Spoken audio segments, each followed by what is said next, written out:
listeners, and welcome to episode 229 of the Nigeria Football Weekly Podcast. I'm your host, Olu Oke. Today, I've got another bumper episode for your listening pleasure. And of course, you can see the menu of today's talking points. We'll be going through the stand-up performers of the week and then the Starboy of the week, as usual. Before we touch on the Super Falcons friendly against Cameroon, which took place on Saturday, and they'll be running it back against the same opponent tomorrow on Tuesday. And then quickly touching on Amas Obasogie's situation, which is quite alarming, about him being suspended by Singida Black Stars of Tanzania. And then we'll get into the player reviews and then the ones to watch and then community calling and discussions. Of course, big up to all my fellow Gunners. Fantastic weekend, I had to come and represent with the Arsenal Jamaica kit, It's looking like it may be a great summer for us, so we might as well get the Nottingham Carnival vibes going early, So that's the whole point of this. Very, very exciting. Quick housekeeping. I just want to say a big thank you to everybody for all the support so far this year. Thank you guys for allowing us to cross over 11,400 subscribers. We do not take it for granted. Much, much appreciated. Thanks to everybody who's ever liked, ever shared, ever commented. Obviously, the support going to Atletico Madrid last week was amazing. It's all due to community and all you do for us. Remember, all our social media channels, you can see them right below. And also, if you are someone who prefers listening to a podcast in audio format, you could see that we're also available on Spotify, Apple Podcasts, and also Amazon Music and Audio Mac for our Nigerian listeners in Nigeria. Remember, subscribe today. And of course, we're on the road to 20K subscribers, all thanks to you. And if you feel like supporting us additionally, please feel free to join as a member, where we do our members-only live streams every Wednesday and also get the members to shape a lot of discussions around the podcast, as well as joining our members-only Discord, which was launched last week. So without any further ado, let's get into it. So starting with the stand-up performance for the week. It only makes sense for me to start with Alexander the Great Iwobi. I don't know what else to talk or say about this man. He's just aging like fine wine. Like, the Moet Hennessy houses of France, where they age whiskey or champagne or grapes or whatever they're trying to produce over 100 years or whatever long it is, that's literally what Alexander Iwobi is. The guy just gets better with time. And this weekend, we have to say that Alex Iwobi has shown us something in the Prem that we've never seen before, and it's just amazing. Hey, Jackson, good to see you on the chat. What a great weekend for all Arsenal fans, of course, and shout out to everybody in the community who's able to join at the moment. So as I was saying, Alex Iwobi, what has he done again? Scored for the second game in a row. This time, Fulham, of course, were playing at home against Tottenham Hotspur. And you have to say that all the Highland boys definitely did what they were supposed to do to literally condemn Tottenham to a relegation fight. Fulham were excellent in this game throughout, it must be said. And I think the most damning thing for Tottenham is the fact that we all expected Fulham to win this game. When you think about it, you expect them to at least put on a bit of a fight. But the way Tottenham looks so lackluster and useless right now, happy days for Arsenal fans, but concerning stuff, if you're a Tottenham Hotspur fan, and Alex Iwobi took them through the ringer. He was absolutely excellent in this match. First of all, we saw Harry Wilson score an amazing goal. Harry Wilson, thank you for blessing my FPL. I'm literally close to the 100,000 rank in the world because of how good my week went in FPL. So shout out to Harry Wilson. What a stroke of genius for myself, if I do say so. Go look at the goals. That's all I'll say. Harry Wilson with another excellent technique, smashing the ball straight into the net. Just go and check what they call a real technician when it comes to putting the ball in the net. But then as if that was not enough, Alex Iwobi took up the ball. And what I really like about the way Marco Silva allows Iwobi plays, the freedom he allows him to have. You can see Iwobi popping up on the left wing, on the right wing, through the middle of the park. He's engaged in all phases of play. Chance creation, blocks, interceptions, also puts in a defensive shift. But my word, this guy's technical ability. There's a video going around of Calvin Bassey talking about how good Alex Iwobi's side-footing skills are. And yet again in this game, he receives the ball, plays a 1-2 with Harry Wilson. Harry Wilson plays the ball back to Iwobi. From outside the box, Alex Iwobi contorts his body and side foots the ball literally like a dagger. Arrowed it straight into the post, and it came off the left stanchion of the post and into the net. Like, the technique was just wonderful. I don't even think I've done a good job of describing how excellent that goal was. But I urge you, if you've not seen Alexander Iwobi's goal from the weekend, make sure you go and watch what this amazing Nigerian of ours is doing in the Premier League. Still the Barclays in my eyes, but my word, that was an excellent finish to make it 2-0. As if that was not enough, Alex Iwobi was still creating chances. Smith Rowe alone should have scored 1 or 2 in this game. There's one chance where Alex Iwobi literally set him free on goal. Big chance created, and Emo Smith Rowe was unable to put the ball into the net. You know, Bassi was also a menace in this game as well and played well. I think Bassi might be an Arsenal fan, you know, because there's a video of him watching the North London derby the week before in the Fulham bus. And when Richarlison scored the consolation goal, I don't know if you saw the video of Calvin Bassi fighting with Richarlison for the ball. It looked like just wanted to provoke the guys. I'm good to see Chukwueze come back from his injury and play the final 20 minutes of the game. So that's really positive to see. But this is all about Alex Iwobi. I mean, man of the match performance yet again, and literally just driving the Fulham boys towards potentially getting into Europe. You know, after this performance, you have to say Fulham are definitely in with contention for getting into Europe. They're only 3 points behind Brentford, who are currently 7th. So it's all to play for. And that was an exceptional display by Alexander the Great Iwobi. And that means he now has 4 goals and 3 assists in 22 games in the league this season. I mean, we just have, but the main thing is to talk about the technique. It's not every day you see new things under the sun in football. Most things have been done before. But I'm telling you, this Alex Iwobi goal is something we haven't seen in a minute. It will definitely be one of the goals of the season, and I expect it to be talked about in an even bigger degree than it is currently. Yes, he plays for Fulham, so sometimes he doesn't get the praise or the noise he deserves. But my word, Nigeria, 97 caps, 3 games away from 100 caps, which he will definitely get probably in early June in one of those friendlies before the World Cup. But I just want to commend Alex Iwobi for another outstanding performance. He keeps putting Nigeria on the map, and you have to say that in the Premier League, he's our most decisive player that plays for Nigeria. Him and Calvin Bassi. Yes, we want one of our jugadors to come and play for the big boys. Osimhen, I'm looking at you. But what Alex Iwobi continues to do, especially in London games, especially against Arsenal's ops, I just love to see it. And you have to say that the way Alex Iwobi's playing, yes, he's 29 and will turn 30 this year, but Iwobi will not look out of place in a top 6 club again. This is a guy that made over 100 appearances for Arsenal, and his last kick of a football in an Arsenal shirt was to literally score in the Europa League final, even though we lost to Chelsea. We know nowadays that's a thing of the past, and now Chelsea are literally our little children. Let's just put it that way. I mean, if a team can't beat you in 11 games, then you're definitely sunning them, you know. And then they're talking about the past and how football is boring. All that stories for the birds. But Alex Iwobi, shout out to you for an exceptional performance yesterday and for keeping the Helen flag flying. Another stand-up performer for the week, of course, has to be Paul Onuachu. Guys, at this point, every week, just put Paul Onuachu in your stand-up performers of the week. This guy is balling out and really taking the piss out of the Turkish league, I'm telling you. Like, it's too easy for him. In fact, this game was literally the Trabzonspor Nigerian machine. All the Nigerian boys performed for Trabzonspor in their game on Friday night as they maintained their grip on 3rd place in the Turkish Super League. They played against Fatih Karagümrük, who are bottom of the Turkish league, and well and truly, they beat them 3-1 in the way you'll expect. I mean, we know that Paul Onuachu has now scored in every single game that he has played in since he returned from AFCON. That's 8 goals and 1 assist in 7 matches now. 1 in the Turkish Cup. He's still the top goal scorer in the league with a whopping 18 goals in 21 games. That is what you call superb, superior, A1, A-level form. And when you even look at the way the goals are, this is a player that's very comfortable in his surroundings. He knows that he's better than the opposition, and he just shows it in every single game. This game, yet again, he opened the scoring to break the deadlock when it was 0-0, receiving a cross from the winger, and literally the way he just attacks the ball. The 2 defenders could do nothing because he's already taller than everybody.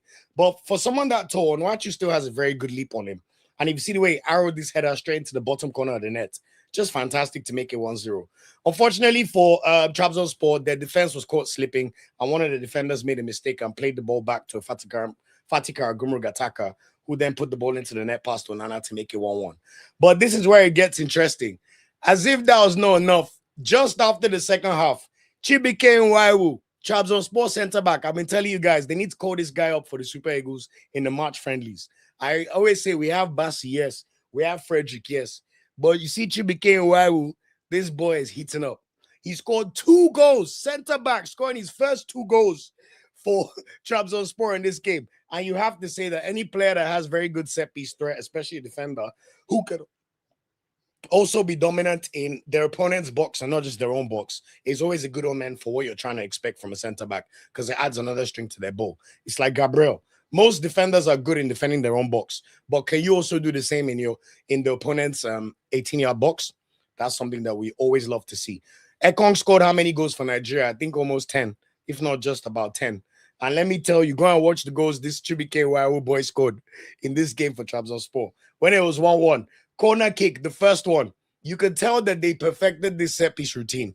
Literally, someone flicks it on in the front, in the near post, and Chibuike Nwaiwu was waiting at the back post to perfect the same routine. First goal, one of his teammates heads the ball to the back post, and he's there to literally launch in with the diving header to head it straight into the net from point blank range to make it 2-1. As if that was not enough, he literally scored this goal in the 46th minute. I kid you not, guys. 4 minutes later, another corner kick happens, and they cross the ball. And this time, Paul Onuachu is the one who gets the flick on at the near post, and Chibuike Nwaiwu was literally at the back post to knock the ball in to make it 3-1. Take his 2 goals and game, set, and match, as well as be awarded the man of the match for his superb performances in this game. I think Chibuike Nwaiwu, we're seeing him go into his career in Turkey. He's been starting from the moment they signed him, and he keeps getting better with each game and really proving how decisive he is. Yes, they won't be able to win the league over Galatasaray or Fenerbahce, but at the very least, if you come third in the Turkish league, you should have a route to either compete in the Conference League or the Europa League next season. So that's good omens, in my opinion. He's still young enough that he could play in Trabzonspor next season and find a move towards the top 5 leagues after that. But Chibuike Nwaiwu, what a fantastic performance. I mean, yet again, he even got an assist 2 games ago. So that means in 3 games, you have a center-back who has scored 2 goals and got 1 assist while being imperious as the last line of defense for his club. So Chibuike Nwaiwu, we salute you for your fantastic performance.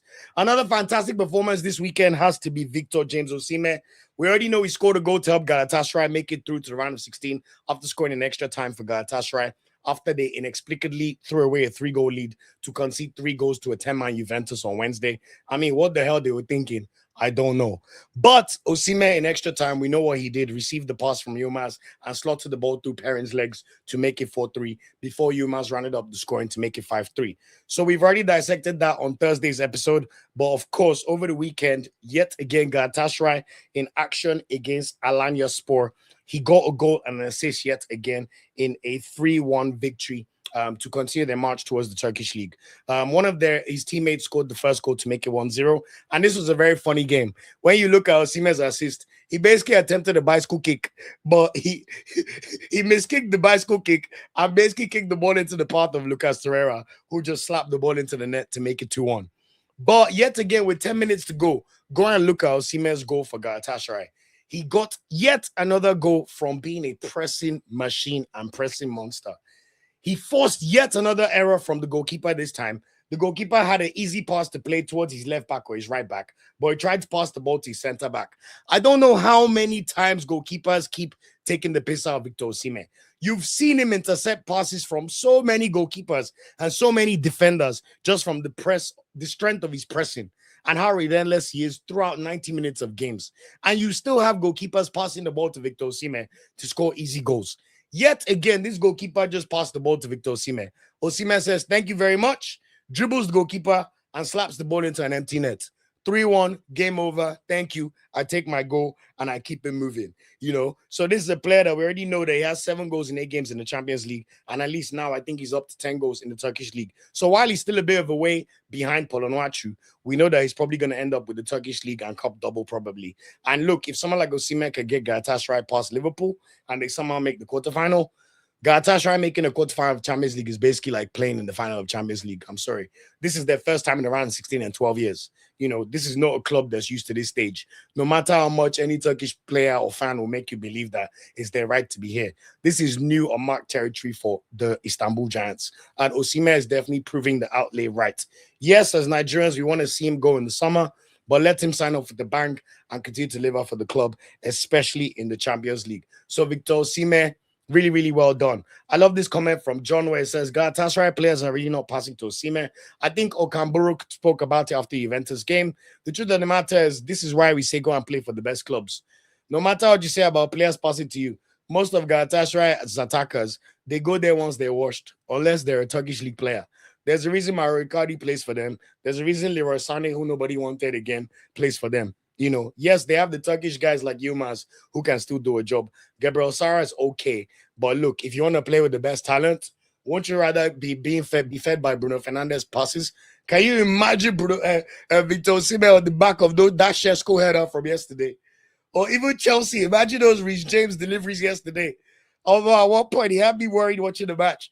Can you imagine Osimhen behind them? Or even Arsenal. Imagine Osimhen attacking header corner kicks from Declan Rice and Saka. Osimhen, Gabriela Saliba. Oh, imagine Arsenal side Osimhen. What they're gonna say about set piece FC. We will just keep laughing. But honestly, at the end of the day, they know he's their star player and they bet star pass to him more because he has to create a lot of chances by himself and it's not good enough. But yet again, we know that he's still delivering on his own ambitions and objectives for Galatasaray, and Log may continue throughout the rest of the season. So, Ademola Lookman as well, we have to give him a shout out for the week he had. We all know that on Tuesday, I got the opportunity to go to Madrid to watch Atletico Madrid from the press box at the Metropolitano Stadium. All thanks to you guys in the community. So shout out to everybody. Of course, as a result of that, we saw Lookman play the final 20 minutes and Atletico Madrid basically blitzed Club Brugge in the second half. Unfortunately, Edika was injured and we really saw that tell in the second half. You know, Lookman came on and immediately was able to create an assist for Alexander Soloth to make it 3-1 on the night. And then Soloth was still able to get another goal to score his hat-trick in a 4-1 victory over Club Brugge. The most important thing is Lookman has settled very, very well to his new environments. In his first 7 games, he had 3 goals, 4 goals and 3 assists, I believe, you know. And even though over the weekend it was a bit of a quiet one, because for some reason Atletico Madrid have decided that they're going to be like the Chelsea of La Liga. Very inconsistent. Why do you need a last-minute goal from Julian Alvarez to beat Real Oviedo, who are the bottom team in La Liga? It's kind of like all the teams struggling against Wolverhampton recently. But I'm confident if Wolves played Real Oviedo, they'll probably beat them, if I'm being honest. But over the weekend, we saw Lookman only play, I think he played about 55 minutes. But the good news is tomorrow, he's got the opportunity in the second leg of the Copa del Rey to put in yet another great performance as they go to the Camp Nou to play the second leg of the Copa del Rey semi-final. And of course, they have a 4-0 lead. So you have to admit that unless something disastrous happens, Atletico Madrid should get the job done. And hopefully we'll see Ademola Lookman have yet another good performance for Atleti tomorrow. Also, very, very positive news. Terem Moffi has finally scored his first goal for FC Porto. I mean, what a position Terem Moffi is in. When you start the season playing for Nice, you always liked it there, but things have never really gone your way. Mind you, Man United fans, I hope you know Sir Jim Ratcliffe is also the owner of Nice. Go and ask Nice fans about how happy they are with his ownership over the past 5 years. And yes, things are now going well for Michael Carrique, as Culture Cams would say. But you have to say that Nice was not exactly the best breeding ground in terms of a player improving his performances. They're a club that even when they've done good, you could see them regressing year on year. You know, to the point that they were even in danger of getting sucked into a relegation zone. The last 2 years, they've played in Europe in the Europa League, and they finished dead last of the group phase both times. That's how shocking Nice were. And to make matters worse, just before AFCON, early in December, the Nice fans literally spilled their anger into attacking their own players. So Jeremy Boga and Terem Moffi were physically assaulted by their own fans after a bad result when they went away. I think they played Marseille. And then came back and they got attacked by their own fans. So, of course, terms of any contract, it says that if your own fans are there beating you, if there's anything that causes you to be able to get out of your contract, that's exactly what you're going to do. So Terem Moffi and Jeremy Boga literally told Nice that they don't want to play for Nice anymore and they want to find their way to other clubs. Jeremy Boga, of course, moved to Juventus. We even saw him score a goal yesterday as Juventus came back from 3-1 to draw Roma 3-3. But even more importantly for us here on Nigeria Football Weekly, we saw Terem Moffi finally get liftoff for the first time in a Porto shirt. They played Arouca on Friday in the Portuguese league. They're currently top of the league and on course to re-win their title after Sporting Lisbon have won the last 2 titles. It's a shame what can happen to a team when there's no more Victor Gyökeres to win games for them. But Porto, of course, were in danger of drawing this game against Arouca, even though they were 1-0 up from the first half. They considered an equalizer with 20 minutes to go in this match. And if they had drawn that game, there would literally have just been a 3-point gap between them and Sporting Lisbon. But thankfully, in the 6 minutes of the game, I don't know if you guys remember Seko Fofana of Ivory Coast, who was excellent in the AFCON in Ivory Coast. He now plays for FC Porto. and he was able to win a penalty in the 86th minute of the match, which the Porto player, William Borges, I think number 7, was able to dispatch the penalty in off the roof of the bar to make it 2-1. And then finally, in stoppage time, this same player, number 7, running from the right wing, was able to use the outside of his boot to play a fantastic in-swinger cross straight to Terem Moffi, and all he had to do was literally just slap the ball into the net, while literally he was diving for the ball and he slapped it in, and of course he made it 3-1 and scored his first goal in Porto's colors. And of course he then did his backflip to celebrate, and just a wonderful lift-off moment for him. I'm very, very excited for him. When you think about Terem Moffi's career, he's not really won any titles, at least in the top 5 leagues, and it's a player that's been playing top 5 league for the past 5 years. But the great thing is, it looks like he will win a Portuguese title under Francesco Farioli, which would be amazing. I believe it will be the first title of his career, at least in terms of league titles from a big club. So really, really looking forward to that. And let's see how he could push on in terms of his career. We know Samuel Geowa has done his ACL, so he's out for the rest of the season. But he is sharing moments with another striker. I've forgotten his name at the moment. But very, very impressed to see this for Terem Moffi. And he made his goal count and his minutes count. And long may it continue by God's grace. Also, another player to call out for having a fantastic week, and this is why we do Nigeria Football Weekly stuff on here, is Yira Sor. The Nigerian winger who plays for Genk in the Belgian league was absolutely outstanding over the past week for his Belgian side. First of all, they played in the Europa League knockout phase against Dynamo Zagreb. They initially had a 2-1 lead from the first leg, but inexplicably, they went down 1-0. And then Yira Sor, coming off from the left wing, was able to score one of those Thierry Henry-esque finishes, where they just lay the ball to him and he curved the ball with his right foot, but past the goalkeeper to make it 1-1. They then somehow conceded 2 more goals because they won the first leg by 2 goals, but they ended up conceding 2 goals to Dynamo Zagreb, who were then leading 3-1 on the night, which means on aggregate it was 4-4. And then in extra time, we then saw Genk let the home advantage count and score 2 goals to then they're going to play SC Freiburg of Germany. Now, over the weekend, we then saw Genk play against Ghent in the Belgian league. And yet again, in fact, this game, we even have some Nigerian interesting descents. There's a center-back called Mujaid Sadiq.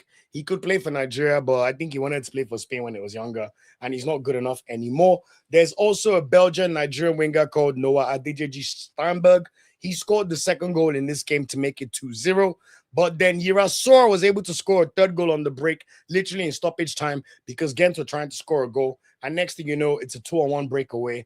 And the winger literally runs the length of the pitch. And Yira Sor is in a bucket of space on the left wing. And he passes it first time to Yira Sor, who takes an excellent first-time finish and slaps the ball straight into the net. I don't know why I'm just saying slaps into the net, but it looks like that's the way our players were feeling this past week. And honestly, fantastic, fantastic goal. This is a player that still needs to do more, in my opinion, to be called into the Super Eagles. But you have to say that when you look at how poor Moses Simon's form is and how poor Chidera Ejike's form is, or how poor our general wingers' forms are, if they're not named Ademola Lookman, there is a world where someone playing in the Europa League and doing well, same thing with Bamdele Yusuf, should be given a chance. The one thing to call out, yes, he has only 6 goals and 2 assists for the season, but the good thing is he's scoring a lot of these goals in their most recent games. And for him to at least have 2, I mean, when you look at the league, he's literally scored his 4 goals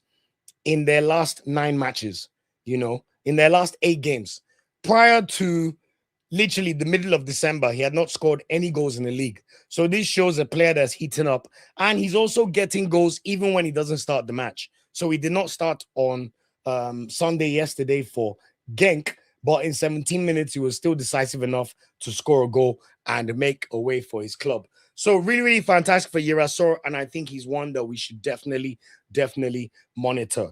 So those are my standout performers of the week. Let me know what you think in the comments. Are there any players who you think have stand-up performances that I've missed out on, or any players that you think I should be looking at based on their performance that we did not check out? Is there anybody that is unlucky that I haven't mentioned? Is there anybody that I mentioned had a great week and you're thinking, Olu, what the hell are you on about? He did not have a great week, So let me know in the comments. Jackson says Iwobi's my Starboy gold medal. We'll get into it very, very soon now. So we'll see where Iwobi ends up in the ranking. Shout out to you, Jackson, for all the support and for being a member. John says, what of Emmanuel Fernandez? I'm guessing you expect him to, like I said with Emmanuel Fernandez, these kind of players, their registration is still with England. I don't think we should be doing that and calling them out. There's the time where I used to report on Tosi Adarabioyo, only for that one to be Shakarinos, and now he's even too useless for us to call him up. When Emmanuel Fernandez decides that he's changing his registration to Nigeria, then we will talk about his performances. Because right now, he's a British player. His association is with the Football Federation of England, you know. So, yes, he played in the Old Firm derby. And to be honest, I don't even know. John, did you say we should say Emmanuel Fernandez was excellent? I'm not so sure because I know Rangers were winning 2-0, but they conceded 2 goals in the last 10 minutes to draw the game 2-2 to Celtic in the Old Firm derby yesterday. So I don't know too much, but let me know if that's who you're referring to for that comment. And also, Ojo Samuel, shout out to you for your comment. Says, brilliant goal by Iwobi, worthy of his uncle, the great JJ Okocha. Exactly. Premier League commentator. Arsenal Academy is a great one. I love that comment so much. Honestly, I thought Alex Iwobi, if anyone has not seen the goal, just go and watch the goal. Just go and watch it, honestly. That's all I'll say. And shout out to you, My Space Plays. Shout out to you for always joining. It says, yeah, Iwobi has been fantastic. Honestly, and how amazing is it to see Iwobi finally get his flowers, especially from Nigerians. I think Nigerians will now carry Iwobi on our matter. And I don't think we'll ever allow Iwobi slander to run anywhere anymore. So fantastic. I'm just waiting for him to get his 100 caps. NFF, when Iwobi gets his 100 caps, I want to see you honor him properly. We must see the pictures with 100 caps and the right presentation, frame shirt, give him something, whether it's flowers, whether it's a fila, whether it's a symbol of Nigeria, I don't care. Do something to mark the ceremony and the occasion, because it's not every day you have players who've made 100 caps for Nigeria. In fact, I think in our entire history, how many players have even made over 100 caps? I know Musa has, I know Joseph Yobo has, I know Enyama has, but apart from that, you know, we've only seen 3 players in the history of the Nigerian national team reach 100 caps. So right now, Alex Iwobi is 4th with 97 caps and 10 goals. And that means that literally once he plays the next 4 or 5 games, in fact, he will pass Joseph Yobo and Vincent Yama, who both have 101 caps. So literally by the end of this, in fact, by the time we play our 2 friendlies in March and our 2 friendlies in June, Alex Iwobi would have tied Enyama and Yobo as joint second. So he will need just 1 more cap, which will probably come in the September AFCON qualifiers to become outright second place. He only even needs, he'll need, Ahmed Musa has 111 caps. And let's be honest, 30 of those last Ahmed Musa caps was Nigeria, I senior you caps. Oh, Ahmed Musa is the captain, Skipo. Let's give him 2 minutes here. Let's give him 5 minutes here. Let's give him 10 minutes here, out of respect, even when he did not deserve the call-ups. This is Alex Iwobi playing in his prime in the Prem and delivering assists. I was unlucky not to be in the team of the tournament. This is a player that's getting better with time. Last season, he had 9 goals and 6 assists in the Premier League. Yes, it doesn't have as many this year, but you can see the influence in his game and the performances for both Fulham and for the Super Eagles of Nigeria. So I want to make sure, please, Super Eagles NFF, it does not cost anything. Honor your players properly. In fact, go and commission someone to do a documentary on the Super Eagles career of Iwobi, 100 caps. Figure it out. Go and speak to marketing professionals. If I come and consult me, I'll give you some tips if we must do that. So shout out to that comment on Alex Iwobi. Shout out to you, Adewale Rabiu. He says, Iwobi is presently in the form of his life. He's doing well for club and country. Absolutely. And long may it continue. Honestly, guys, shout out to the big man. Okay, quick like check. Obviously, you guys have seen my cheeky poll asking if people have liked the video. I can see we've got 12 likes and 50 people watching. 12 out of 50 is less than 20%. Beautiful people, please, one favor you could do to support the channel for free, apart from blessing us with your time and watching the podcast, is to like the video. And if you love the content, please consider subscribing if you're not already a subscriber, or joining as a member. And of course, like Jackson has gingered me, if you love support us further, you know, I will have a job interview tomorrow. So pray for me. But until then, please, if you want to support us with a super chat, that would be amazing. And may God continue to bless you. Okay, so let's move on to the Starboy of the week. Okay, one more comment before I get on that. Jackson says, if Arsenal had Osimhen, even at 29, Victor will ball. 100%. 100%. 100%. Like, look, the way Osimhen is going, you can already see the tide turning in the way they're talking about him in England. Everybody's aware of the performances. And let's be honest, one good performance in the Champions League is the equivalent of like 10 good performances in the Turkish League. Let's be honest. So the more Osimhen keeps shining, in fact, I cannot wait for him to play Liverpool. What an occasion to show the English press who you are. Like every time Osimhen comes to England, he does some damage. I remember when he was at Napoli, he came to play Leicester in Europa League, scored 2 goals. I think it was his first season. I also know he scored a goal at Stamford Bridge while he was a little player, and he tends to score in these big moments. Now, make no mistake, I think Liverpool will batter them.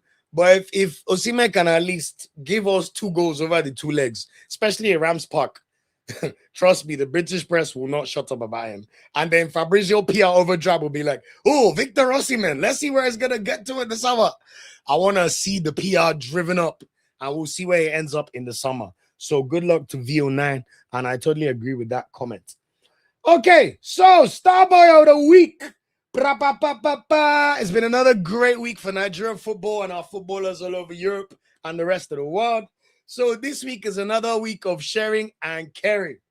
Bronze medal this week, I'm going to give it to 2 players are going to share it. Paul Onuachu of Trabzonspor, 18 league goals in 21 games, scored for his 8th consecutive game since returning from AFCON. I mean, what more is there to say about Paul Onuachu?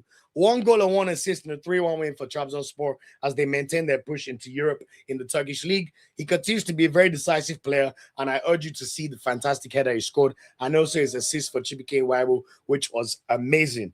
Also sharing the bronze medal this week is Yira Sor. Yira Sor for scoring the equalizer for Genk in their 1-1 to make it 1-1 in their 3-3 win over Dinamo Zagreb at home, because they ended up winning the tie 5-2 on aggregate.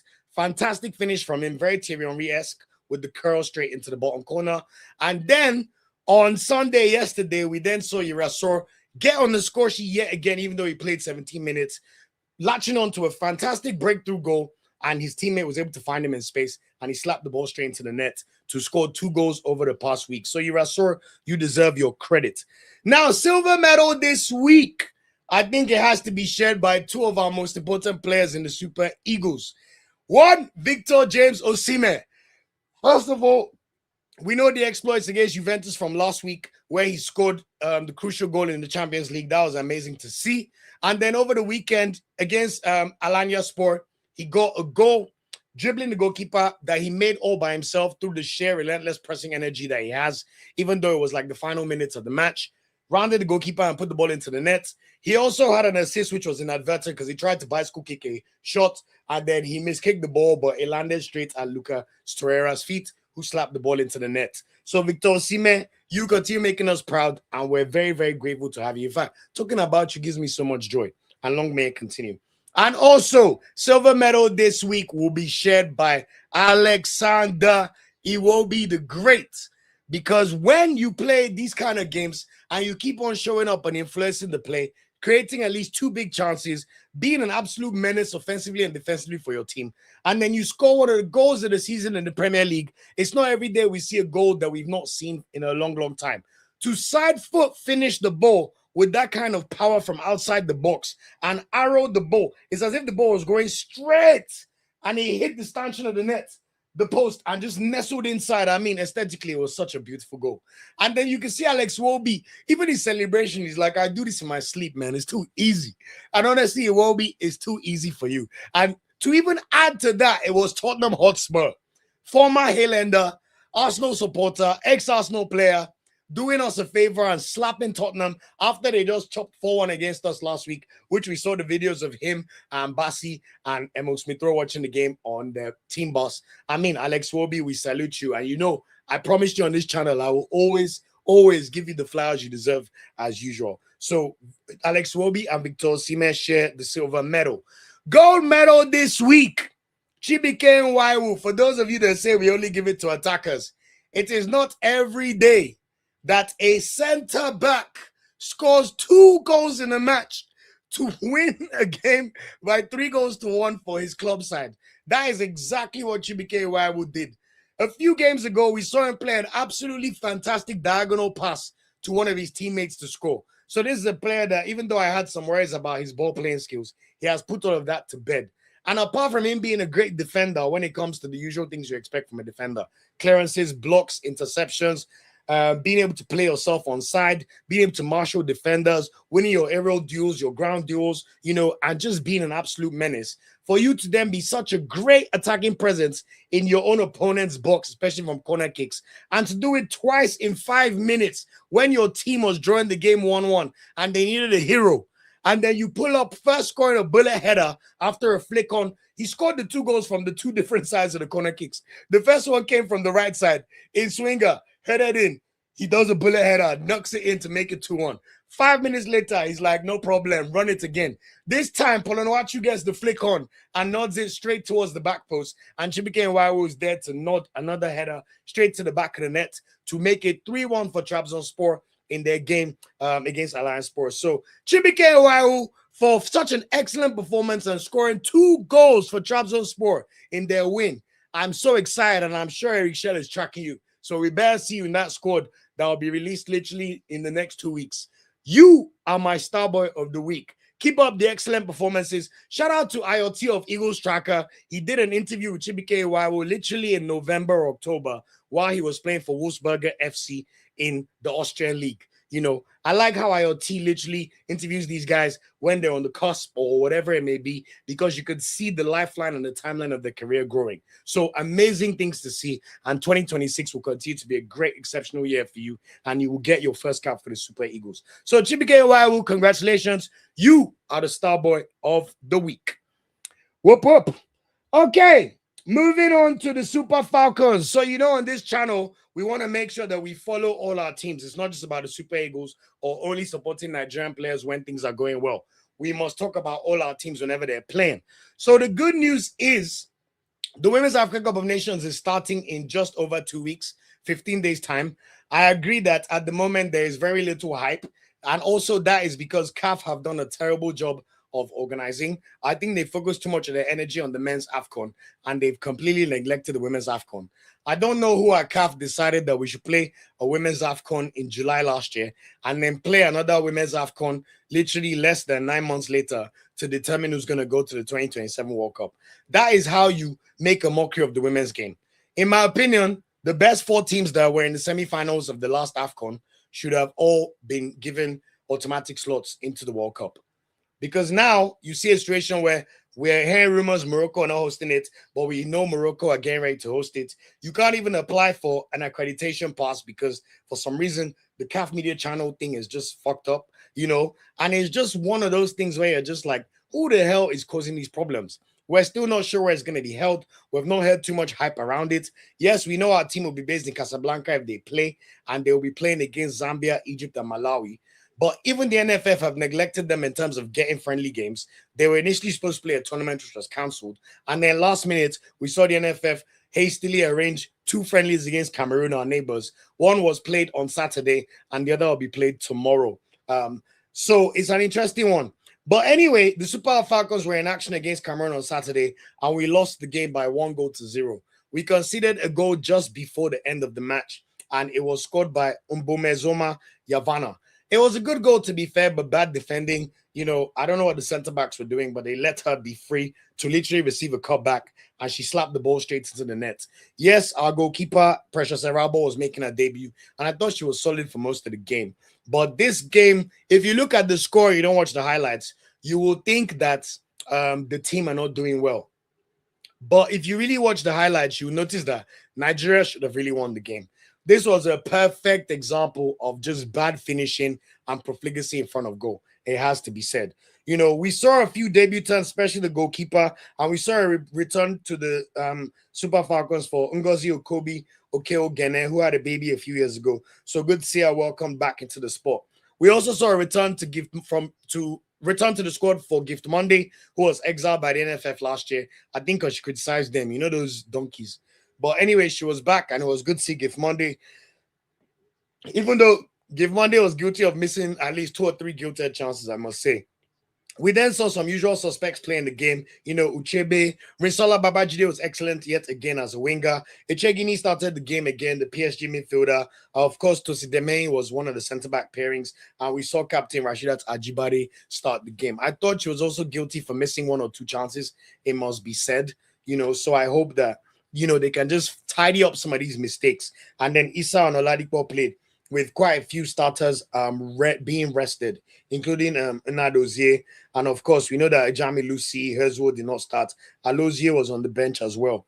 Like I said, Rinsola Babajide was the one who impressed me from the highlights I saw. She beat her fullbacks all the time and putting good balls into the box. There was a time she even played Gift Monday through on goal, but Gift Monday's shot was saved by the Cameroon goalkeeper quite easily. On another day, Gift Monday would have scored at least 2 goals in this match, it must be said. I think there were at least 2 chances. Even Ajibade missed 2 good chances herself that she'd have scored. One thing to note when you watch the women's game is physicality still tells. And that is one advantage you can see that the Super Falcons have over a lot of our peers in the African continent. Our women can dominate them physically, and it's something you even saw in the way we have handled some of the Cameroonian defenders. So long may it continue. The amount of times that Gift Monday was able to be hit from goal kicks straight, even though she's not the tallest, but she would just body a defender and receive the ball and control it and then progress the play was really interesting and impressive to see. Some positives to take considering it was an experimental lineup, but they need to fix up tomorrow when they go again against the same opponent. And let's see if they could sort out that profligacy issue and create better chances and also be a lot more clinical. That's something that we need to see. The pitch yet again was nothing to write home about, but how many times do we see the women get to play on good pitches unless the tournament? The way that ball was bouncing, do you remember that Dunlop 5 ball we used to play when we were all young?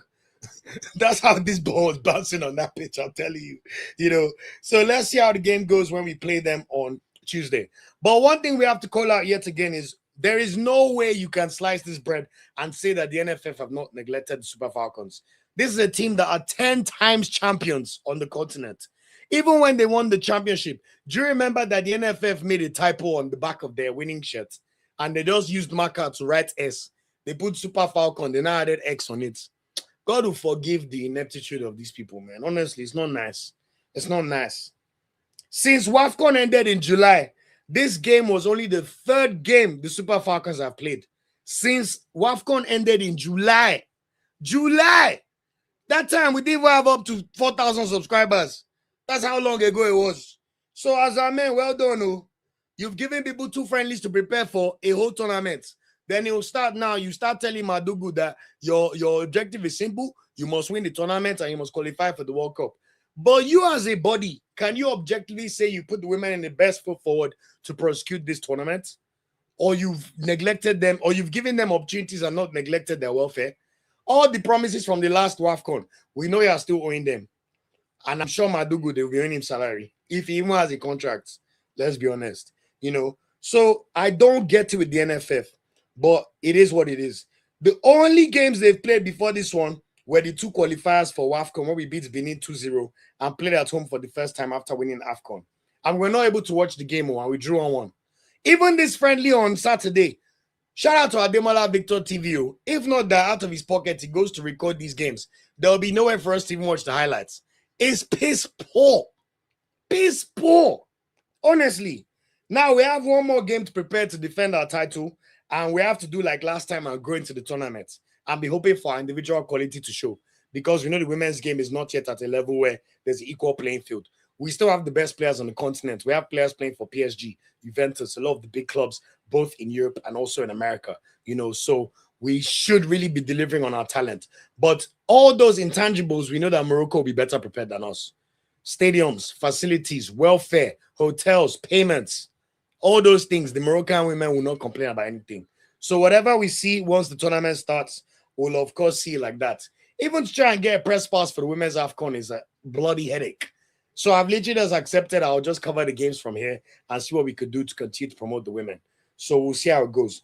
And mind you, this edition is qualified for the World Cup. Next summer, we have to be celebrating a AFCON with the men. By God's grace, we must win the AFCON. And then we have to be watching our women's team try and go further than the round of 16 in the World Cup. This is a team that the last World Cup beat the host Australia, one of the best teams in their own backyard. Drew against Canada. We did not lose any games in the group stage. kept clean sheets in all our 4 games. In fact, we only lost to England on penalties. But look at the NFF now. Do you believe there's a plan for the women's team between this AFCON and the World Cup in the summer next year in terms of having prosecuting the right grade of friendlies, giving them the right opportunities they need to grow as players, or giving them the right media opportunities for the Super Falcons to get the exposure that they deserve? We all know the answer. But anyway, it's all good.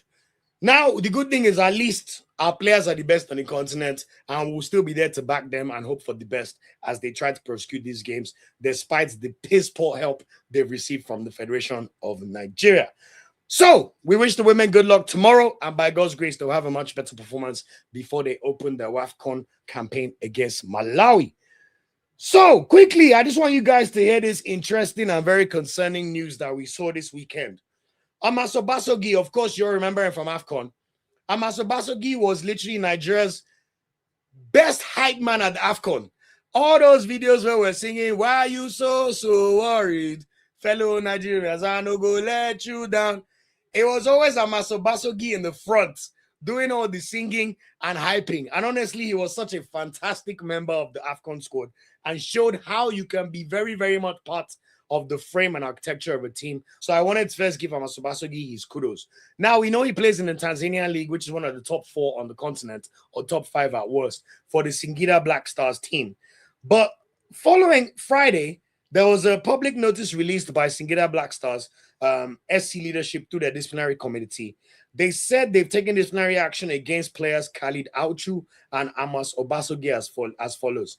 Khalid Auchu was punished for indiscipline and absenteeism and was suspended for 3 months. Honestly, what the fuck did he do? Amas Obasogie also was suspended for 3 months, pending an investigation into allegations of match fixing. The club reminds all its players and staff to adhere to disciplinary responsibility and respect for the club, issued by the chief executive, Singida Black Stars. In response to his suspension, Amas Obasogie stated, "I, Amas Obasogie, respectfully address the management, coaching staff, players, supporters, members of the press, and the entire football community regarding the allegations of match fixing that led to the temporary suspension by my team. I state clearly and unequivocally that I have never engaged in match fixing and will never do so. The goals conceded in the CAF Confederations Cup match against Flambeau du Centre and the NBC Premier League fixtures against Namungo FC were the result of footballing errors, not deliberate misconduct. I accept full responsibility for my performance. However, mistakes on the field must not be mistaken for match manipulation. As a national team goalkeeper representing the great nation of Nigeria, I fully understand the severe consequences of match fixing. My integrity, reputation, and career is invaluable to me. I have sworn never to bring the game of football, my club, or country into disrepute. I am ready and willing to appear before any disciplinary committee to defend myself and clear my name.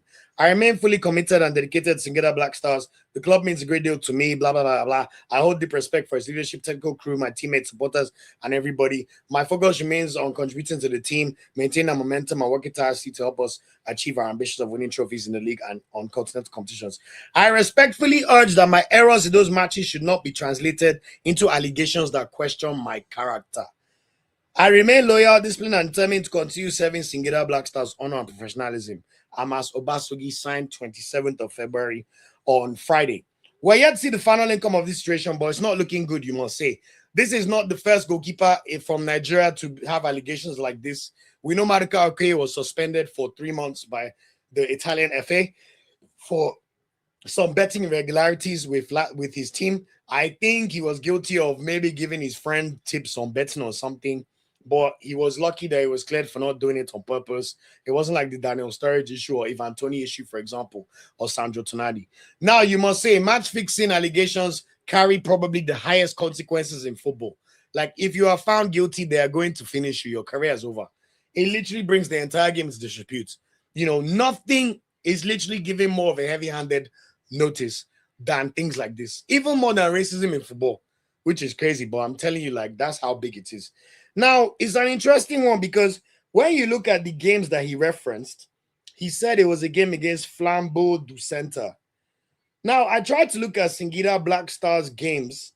One was also against Namungo. So this was literally, they played against Namungo literally the day before. On Thursday, they played Namungo and drew 1-1. I wasn't able to see the goals conceded, but I'm wondering what kind of mistake did Amas Obasogie make that they were like, man, fuck this guy, man. This guy must be match fixing. Yes, I saw Amas Obasogie play in that unofficial friendly against Egypt before AFCON, and he made a goalkeeping error in that game. So I know he's a goalkeeper that's prone to making errors. But it's quite concerning for a club to come out and say that a player is guilty of match fixing allegations and for them to suspend you for 3 months before they've even done an investigation. That is very, very concerning stuff, you know. And when you even look at their recent games, it's not like they've conceded that many goals. So I need to get to the bottom of it and see what happened in the CAF Confederations Cup games, you know, because unless it was against Otoho Doyo, I can't really see what the mistake is to speak too much. But Amas seems like a staunch Christian, but let's not lie to ourselves. How many times have you seen staunch Christians still be guilty of offenses in Nigeria? I went to Fit Academy. I know some things we heard in that school. But anyway, very, very concerning. We'll bring you any updates we see around the situation. And I hope Amas is able to clear his name as soon as possible because this is not a good look at all. These are not the kind of conversations we want any Nigerian footballers mentioned on. But on this channel, it's important that we bring you information that's important and relevant. And this is clearly something that we must talk about and bring to the table. So I just wanted to bring that to your attention, and we'll see what happens to Amas going forward. Thanks for sticking with me, guys. All 59 people still watching this chat. I mean, this podcast. What's our like counts? 20. Okay, improvements. That means there are 38 people that are just rogue. They just refuse to like the video. Please like the video, guys. It will be much appreciated. Thank you so much, Olive. Like Olive always says, please like the video. Shout out to you, Charles, man. Good to see you, Charles. Always a pleasure to see you. Charles says, Iwobi's goals are always one touch. So beautiful goals. Exactly. Fantastic goals. I love, Jackson said Iwobi should be given Mon when he gets. Yeah, he should be made a Mon. Maybe. I mean, haven't they already given him one? But I think there's member and officer. There's the next one, I think. So let's see what happens there. And then Charles says, I still can't believe that Cameroon beat us. This Gusarin has been a curse to us Nigerians. Madugu is not a qualified coach. You won't be surprised don't qualify for the World Cup. I hear you on your concerns, Charles. But to be fair to Madugu, he won the Women's AFCON last year. And you have to say that in the last Women's AFCON, despite the incompetence of Gusa and the NFF, we grew into the tournament and we were really excellent in last summer's tournament, especially from the knockout round. I remember where we beat Zambia 6-1. We beat the shege out of them. Esther Nkorokwo was unbelievable. In fact, I can't wait to watch Esther Nkorokwo ball again. I hope she's not injured because that woman, she can ball. She can ball. So let's see. I'll give Madogu benefit of the doubt. And you should have been given Coach of the Year for sure. Even though they did all that, their manipulations, give everything to Moroccan teams, even though they did not win the Champions League or the Women's AFCON. So I understand. I'm with you, Charles, on the grabs of the NFF. They've been useless. But Madugu deserves benefit of the doubt for what he did in the last tournament. So let's see. Obviously, it will be concerning if we miss the World Cup for the first time. That would be crazy. But I believe in the women. Although I think our group is tougher than we realize, you know. For us to have to play Zambia in our group. And also Malawi are beginning to come a force in the women's game. I know they have at least 2 players who play for Lyon, who are one of the best teams in the women's game, you know. And I think our third game is against Egypt. We should be beating Egypt, but at least, you know, the Egyptians will come in terms of structure and preparedness. So we cannot take anybody for granted. So let's see how it goes, and we'll be there to wish the girls well. Okay, moving on to the meat of the pod. Premier League and player reviews. I must say it's been an exceptional week for Nigerian footballers, as you saw from the standout performers. But just to run through the performances. By the way, I'll get to Osai Samuel anyway. If you're a Real Madrid fan, I go on notification that you're losing 1-0 to Getafe. But to be fair, how many times this season have we seen Real Madrid be losing a match? Then the last 20, 25, 30 minutes, they just go and blitz some team and score some more goals. You know, it's very, very normal. Lastly, before I start, as Jackson has rightfully said, the NFF don't care about Super Falcons. Like I've said on this podcast before, I think it's a reflection of Nigerian society. We have to take our women more seriously and platform them correctly. Do you know how big the Lionesses brand is in England now? There's a reason why we lost out to, what's that player, Imade, that went to go and play for Spain, that could have been playing for Nigeria. And can we say we blame her? At least Super Eagles, we know the whole country respects them. Everybody takes pride in Super Eagles. But Super Falcons, how many people are even aware that there's a tournament in 2 weeks? Anyway, I'm looking forward to seeing Osaso Bayaon's interview with Echegini that drops tomorrow. So we'll read up on it and see what going. Okay, player reviews, guys. We got a lot of good stuff to talk about this week. So, of course, I already spoke about Alex Iwobi's performance yesterday as Fulham beat Tottenham Hotspur by 2-1 to move up to 9th position in the Premier League table and sit just 3 points off Brentford in 7th. In fact, Fulham are only 5 points off Chelsea in 6th position and 8 points off Liverpool in what will likely be a final Champions League spot with 10 games to go. You know, Fulham are such a perfect mid-table side. They've won 12 games, they've lost 12 games, and they've drawn 4. They usually do not draw. They either beat you or you beat them. No shaking. You know, even their goal difference -2. You know, very, very mid-table Prem behavior, you know. But yet again, they put the sword through Tottenham. Calvin Bassey played 90 minutes, got a yellow card for time wasting. And thankfully, we saw Samuel Chukwueze return from his calf injury to play the final 18 minutes in this game. He was still even involved in a few counter-attack breakaways where Fulham really and truly should have rounded up the points and made it 3-1 against Tottenham. But ultimately, it was a fantastic day out for our Fulham boys, and the march towards Europe is going to be amazing. In fact, if these boys are not going to make the moves in the summer, especially Bassey, who we know can be playing for the top clubs in the world, it's an interesting one because of his age.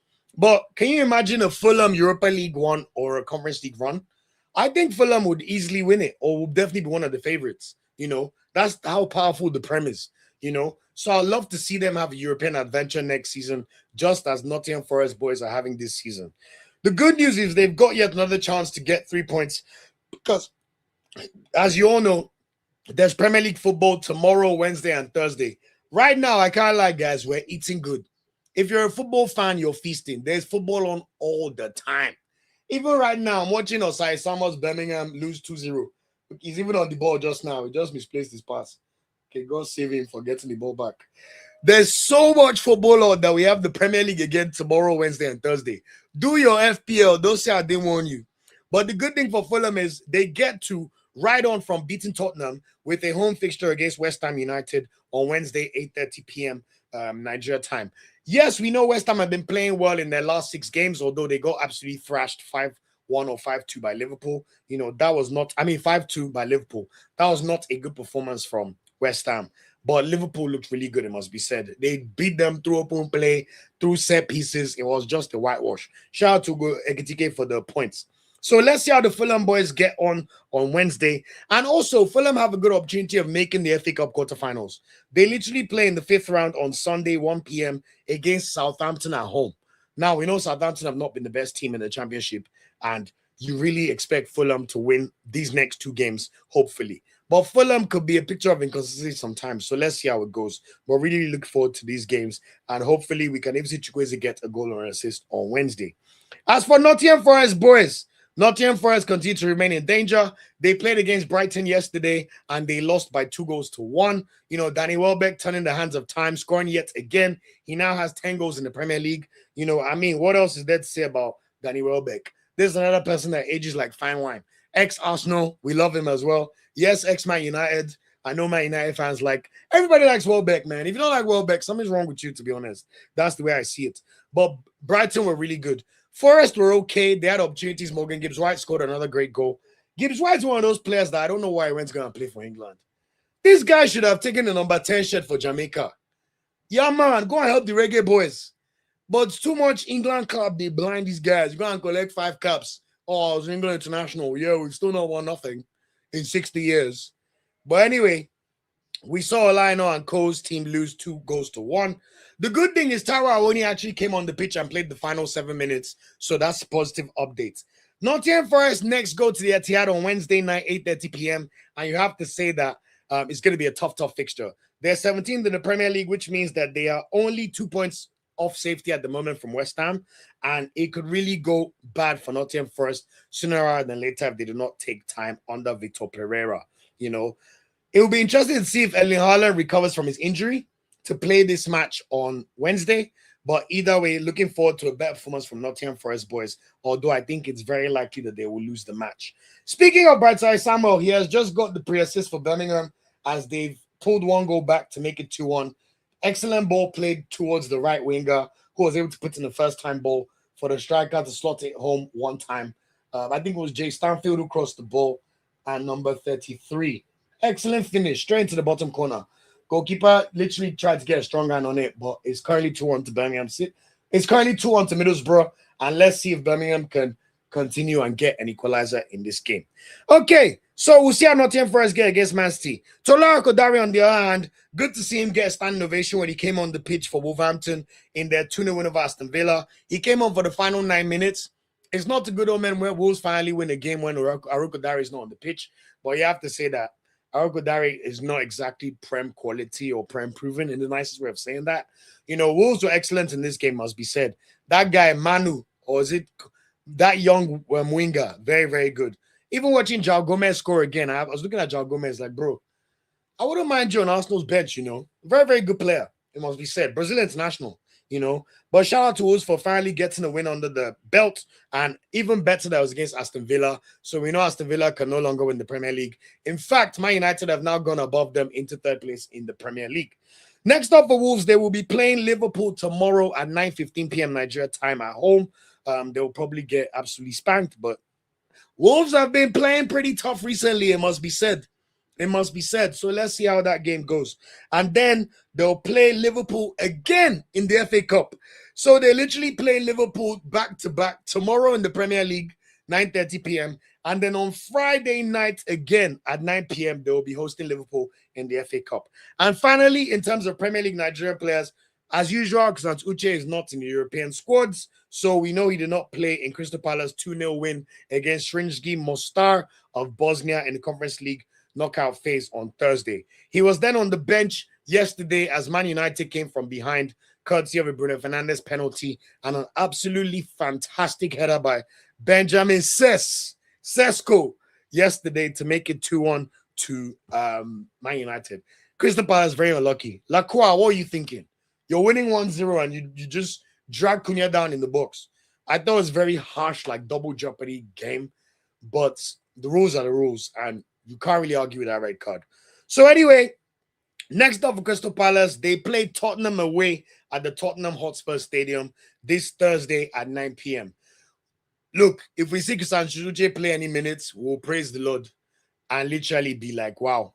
Because at this moment, he is not Oliver Glasner's cup of tea at all. Oliver Glasner does not like him at all.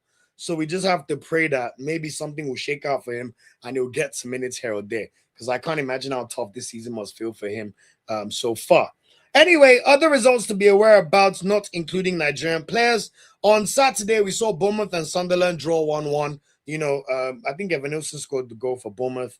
Ryan, why'd you mess up my FPL? I wanted you to score. Senesi, thank you for the points again. Newcastle lost yet again at home to Everton. Everton beat them by 3-2. I think Barry scored the final goal. Guys, do you know Everton have the best away record in the Premier League over the last 10 games? I did not. Out of 10 games, they've won, I think, 6 of their last 10 away games. And Everton are actually in with a very good chance of making it to Europe. David Moyes is doing this literally over 20 years since he took over Everton for the first spell. Do you know how insane that is? Who was David Moyes managing with in 2003, 2004, 2005? And he's still there now. David Moyes was literally Everton's manager when Wayne Rooney scored his first ever goal in the Premier League against my Arsenal in 2003. That goal from outside the box. And now he's back at Everton, and look at where he's taking them. In a new stadium, they're not even familiar with the pitch. And look how they're performing. Honestly, David Moyes, your name will always be great, and we must give you praise for what you've done.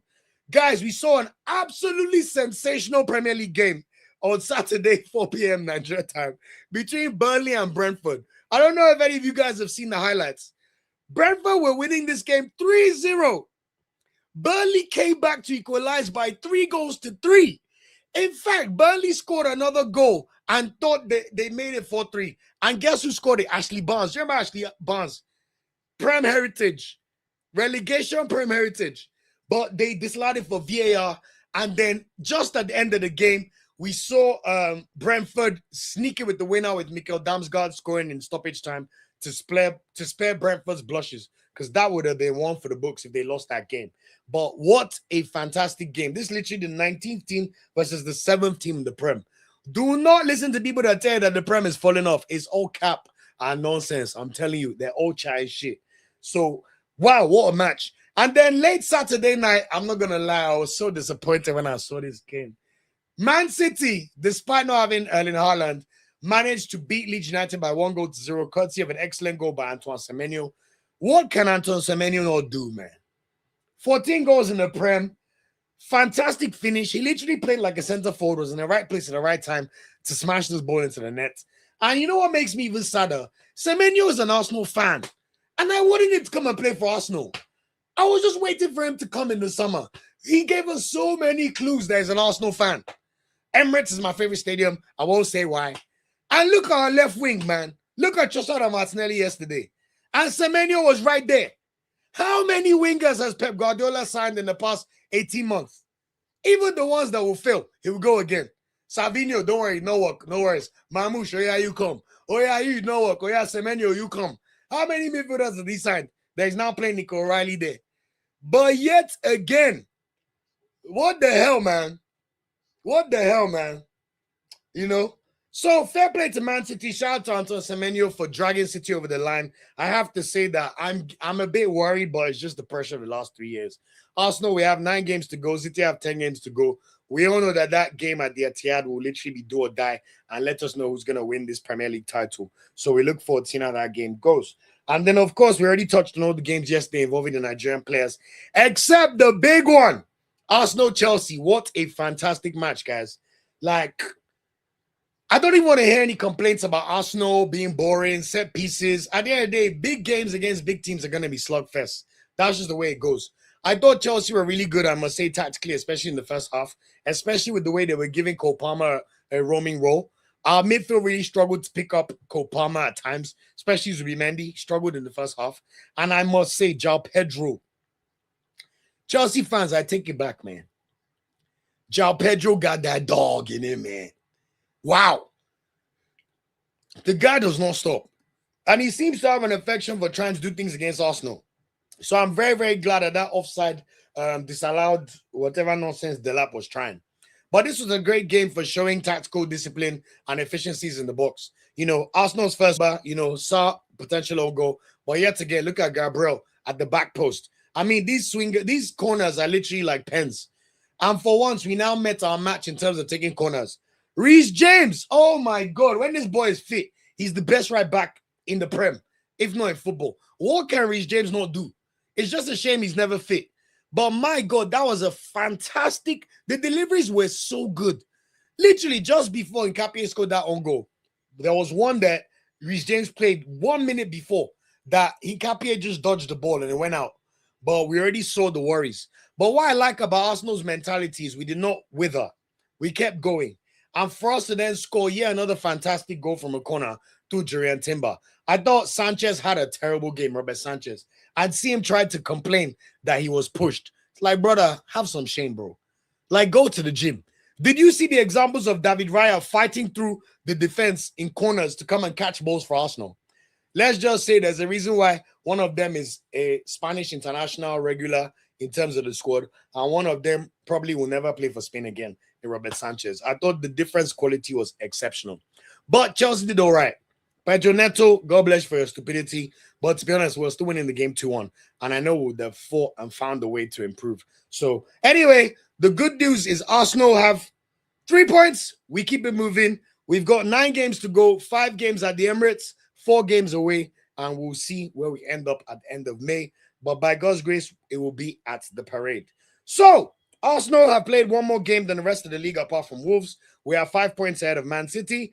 And Man City now have an 8-point gap over Manchester United and Aston Villa, who are level on points with 51 points. But Man United have a +4 better goal difference over Aston Villa.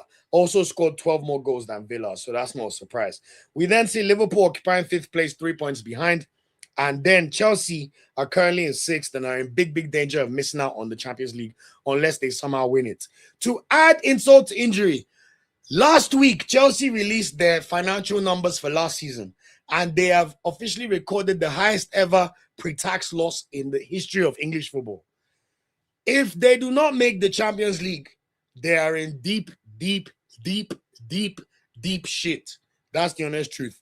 And when you look at their fixtures coming, you have to say that we're very excited to see what happens to Chelsea coming forth. Before Abramovich, not the best. During Abramovich, you won. Now Abramovich has left. Struggle again. Long may it continue. Come and flex Conference League on us, please. Thank you. And then we'll see where the rest of the season ends up, because Brentford could even go past Chelsea. They're only 2 points behind. These are the West London neighbors. In fact, all the West London teams are separated by 5 points, because Fulham are 9th with 40 points, but Everton are the ones literally crashing and spoiling the party in 8th place. So when you look all over the Prem, you have to say that it must be the most competitive season. But at the bottom of the table, Burnley, they're 8 points off safety. So it's really hard to see them winning 3 games in the last 10 games without their opponents not getting any points. But I love the way Burnley are battling. They are literally fighting for their lives. Even when they're losing games, they're trying. And I still think any one of West Ham, Nottingham Forest, Tottenham, or Leeds could go down easily. So buckle up, guys. We've got a Premier League title race in our hands, and we've also got a Premier League relegation battle on our hands. We've got a Champions League race on our hands, and a race for European spots in Europa League and the Conference League on our hands. Basically, there's ball everywhere, and all is in play for all clubs except Wolves. Even Wolves still decided to beat Aston Villa on Friday, even though they're literally like 14 points away from safety, and there's no way they're going to win 5 of their last 9 games. But at least they're still giving it a go. So shout out to the Prem, man, and just well done to everybody. And then, like I said, we've got Premier League games coming all through this week, so make sure you're locked in. Tomorrow, we will see 4 Premier League games. Everton hosts Burnley at the Hill Dickinson Stadium. Bournemouth hosts Brentford at the Vitality Stadium. And Leeds United hosts Sunderland at Elland Road, all at 8:30 p.m. Nigeria time. And then 9:15 p.m., we will see Wolverhampton host Liverpool at Molineux. On Wednesday, we will then see Arsenal go to the Amex Stadium to play against Brighton. It's a stadium where we've got a few wins in the last few seasons, but once in a while, we get a bad result there where we draw. So I'll be lying if I said I'm not worried.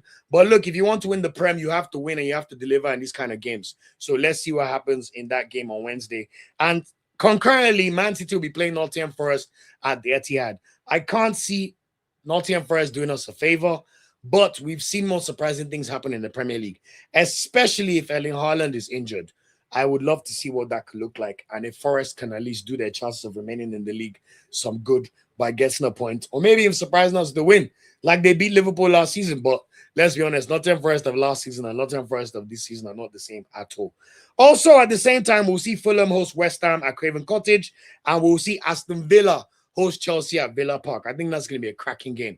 Whoever wins that game will be feeling a lot more confident about their top 4 chances. The good news for Chelsea is if they win that game at Villa Park, they will just be 3 points behind Villa. But if you're Villa and you're able to win that game, which means that you open up a 9-point lead over Chelsea, I think you could pretty much be feeling confident about seeing out the rest of your 8 games to make sure that you make it into the Champions League. And then the late kickoff on Wednesday, we'll see Newcastle host Man United at St. James's Park.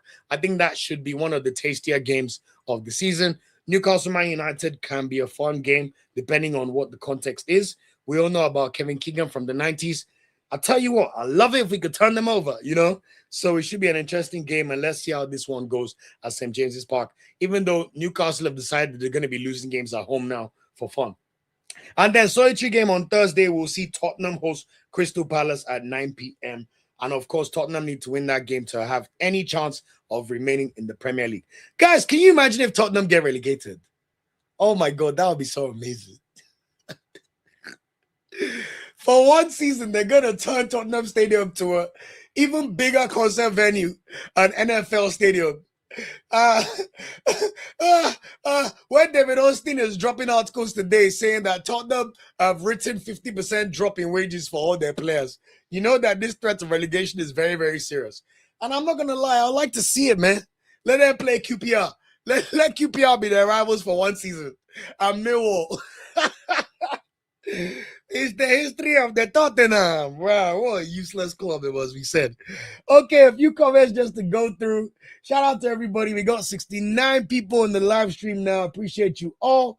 What is our like count at the moment? We are at 32. So shout out to everybody. So less than half of everybody have liked the video. Please, if you're one of the people who's not yet liked the video, please do me the honor. It would mean the world to me if you can like the video. Shout out to Olive DK Ocha for always reminding the community. I really, really appreciate that.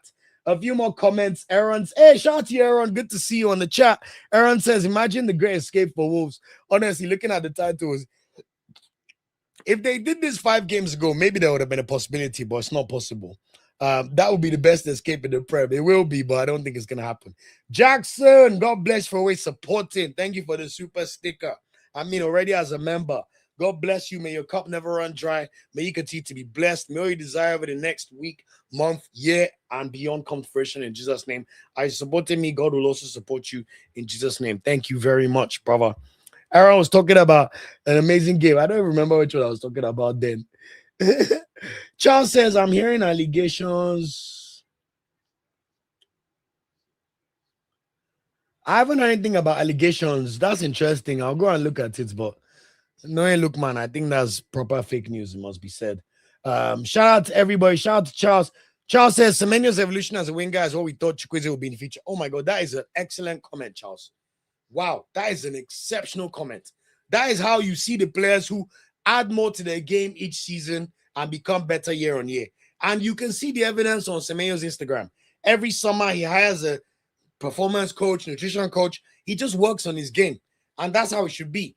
And now this summer, we get to watch Semenyo play against England. I can't wait to see what Semenyo and Kudus can do to England, man. Honestly, they need to get it back in blood. So I love that comment. To be fair, Chukwueze is now looking pretty good so far, but he needs a bit more time. And let's see if he can stabilize in Fulham. Although the way Fulham keep racking up wingers, they've got Oscar Bob, they've got Kevin, the new Brazilian, they've got Harry Wilson. But the good thing is Chukwueze has still been getting quite a good amount of minutes and delivering. So long may that continue. Shout out to him. Charles says, Mayu and Arsenal need to go for Osimhen. His presence alone up front causes mayhem, mistakes, and problems. I totally agree. 8 to 9 games for Arsenal so that he can win the Premier League. I agree. Jackson says, I feel the remaining games for Arsenal and City should be played at the same time, same day. That's a good point, but unfortunately for TV reasons, that will never ever be the case. I think after these midweek games, which we're both playing at the same time, that will be the end of Arsenal and City playing at the same time, because you need to make sure that your most important games and the games that will bring the most eyeballs are put on television at separate times so everybody can watch. So we'll see what happens in those games. Olive DK Ocha said, guys, please like the video. Please listen to Olive. Thank you so much, Olive, for the reminder. God bless you. Charles says they need that relegation since they don't want to invest in top players and facilities. So that's the thing with Tottenham. They've invested in facilities. They have the best facilities in football. Best stadium, best training ground, best. Their stadium is set up to make money for years.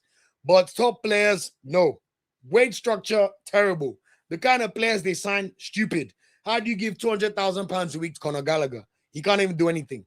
They've got Archie Gray playing right back. This guy is supposed to be the next big thing in midfield. Have you seen the strikers they signed? They all look rubbish. Kolomoani, Sholanke. Sholanke has to be the most hyped, useless striker I've ever seen in my life. This guy, I don't know how he's not getting corn. 52 million pounds. What has Sholanke done in his career? Somebody tell me. Richarlison comes alive every 4 or 5 months towards the World Cup so he can go and play for Brazil. And we know he'll play well for them. Tottenham deserve all the slander. Yes, Maddison is injured, Kulusevski is injured, Kudus is injured, but how can you be a top 6 club and you don't rectify your signings or make sure that you have a good enough squad? You know you finished 17th last year, or was it 16th? And you allow Europa League success to cloud your judgment. Tottenham deserve all the pepper they get, honestly. Very, very silly club. So long may it continue. Shout out to Ige Adekunle. Shout out to, oh wow, from SA. It says big love from SA. You are doing well, brother. Keep it up. I don't miss your problem. Thank you so much for that comment, my brother. Thank you so much for taking the time to comment and for showing love and expressing that you love the show. It means a lot and it continues to be fuel for continuing with this. And really, thank you so much. Shehu, shout out to you, man. Shout out to you. I respect you for coming again. Even though, as I told you, Arsenal beat Chelsea again. I'm looking forward to your comments after I get through the show.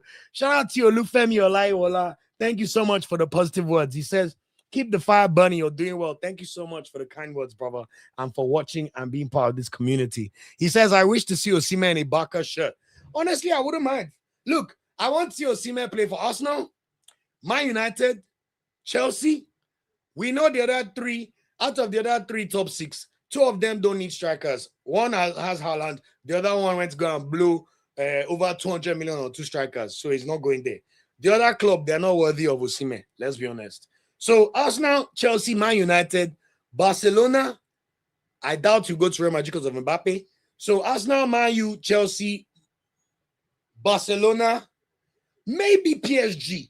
Because when you see the way PSG are fortunate this year, I can see them needing an Osimhen up there. Will Harry Kane decide to leave Bayern? I can't see it happening personally. He's doing so well there. He's winning titles. They're one of the favorites of the Champions League. Why would you leave? Especially with the slower pace of life in a place like Munich compared to London. Unless he's really desperate to try and break Alan Shearer's goal record.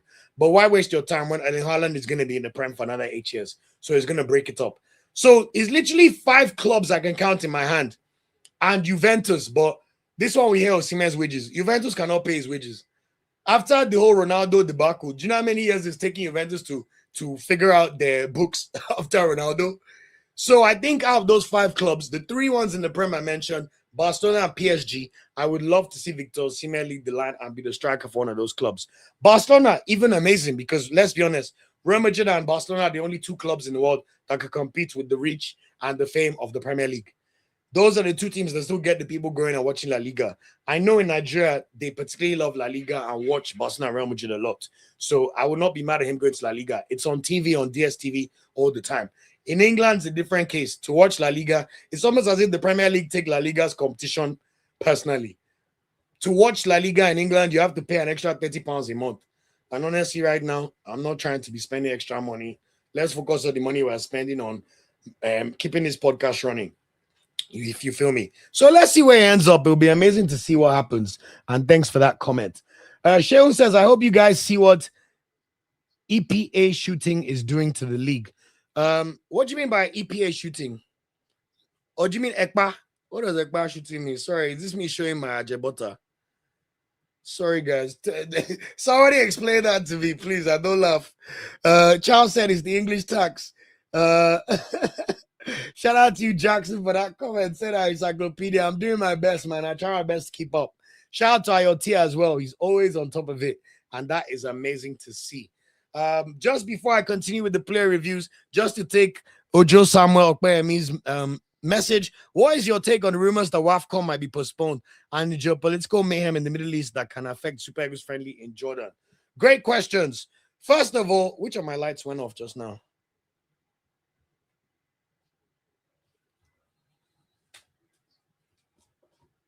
Okay, we're still Gucci. All right. First question. WAFCON. I spoke about WAFCON already, about the lack of proper planning by CAF. The fact that it starts in 2 weeks and we're still not sure if it could be postponed or not. We're not seeing the CAF online channels do the usual like build up. Oh, the WAFCON is starting soon. What should we do? I don't know if there's any Moroccan grievance around like the tournament or what happened in the men's AFCON. But something feels a bit dodgy. I was even saying earlier in the podcast before when I started that even to try and get a press pass for the women's AFCON has proved very challenging for me. Like I tried to apply for the CAF media channel.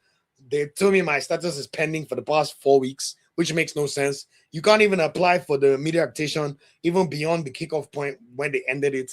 So I just don't know, man. As far as I know right now, it will go ahead in Morocco. And as far as we know, Super Falcons play their first game on the 18th of March against Malawi. So let's see what happens. I hope it doesn't get postponed because it's CAF that have caused these problems for themselves. They played a qualifier to enter the WAFCON. All of a sudden, it was supposed to be 12 teams. At the last minute, they now decided that the 4 best ranked teams that failed to qualify will be added to the women's AFCON. How would you feel if you're one of the teams that have done the hard work to qualify?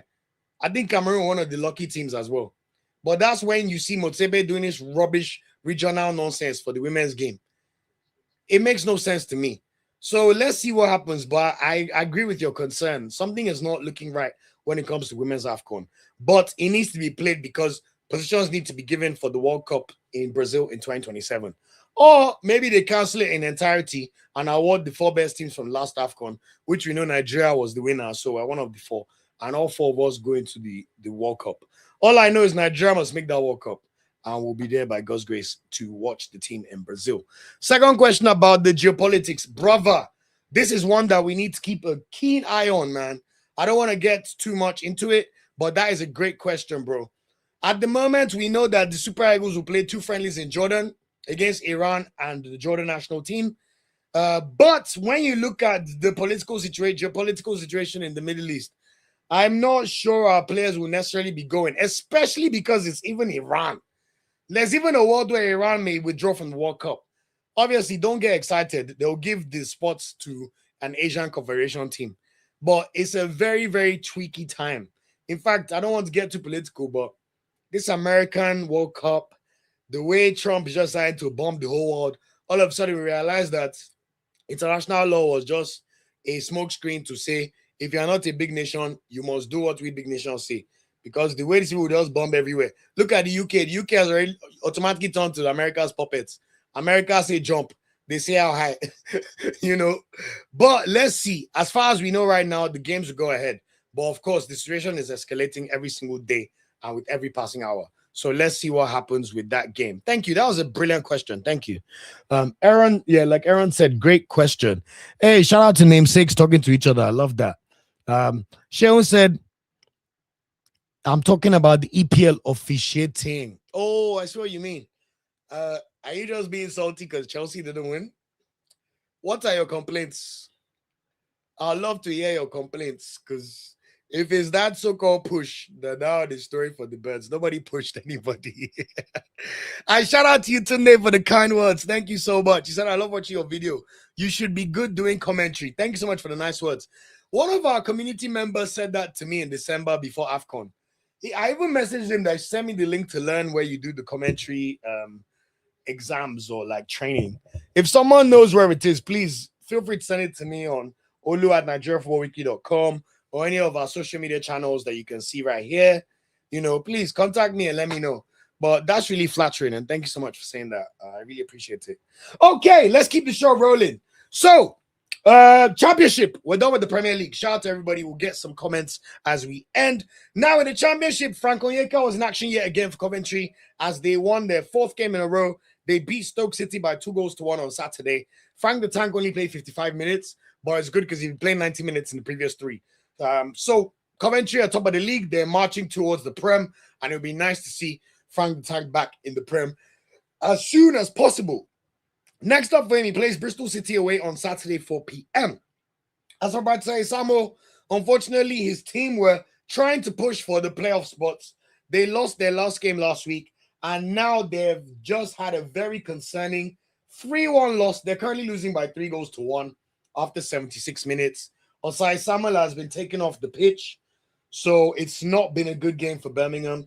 Like I said, he got the pre-assist, but Birmingham really can't be dropping points right now as it's crunch time in that division. And we know that it's really bunched up in the championship, so you need to be getting as many points as possible between now and the end of the season. Birmingham, like I said, went to splash the cash in the summer. Tom Brady's one of their part owners now. They really went to go and throw the cash. In fact, I'm sure Birmingham City would have increased Osai's wages from what he was earning at Fenerbahce, because that's the only thing that can make sense to me with him leaving Fenerbahce and signing for a team that were just promoted from League One. Yes, it's Birmingham City. They're a big club. They play in St. Andrews, blah, blah, blah, blah, blah. But let's see how it goes anyway. And then next up for him, he'll play Charlton away. So let's see if they can get back to winning ways on Saturday. Joaribo was on the bench as Leicester lost 2-0 to Norwich. It's looking more precarious for Leicester with each passing week. At the moment, they're 22nd out of 24 teams, and they look likely to get relegated, which would be absolutely sad because 10 years ago, they were lifting the Premier League trophy at Arsenal and Tottenham's expense. Next up for them, they've got another tough game against Ipswich away, who are also one of the contenders for promotion through the playoffs. So it's not going good for them at all. Another player whose club are struggling despite him playing well is Ranale Bioshu. We all saw how well he played in AFCON in his cameo appearance against Uganda. But Ranale Bioshu's deliveries are wicked. That's the best way to explain it, guys.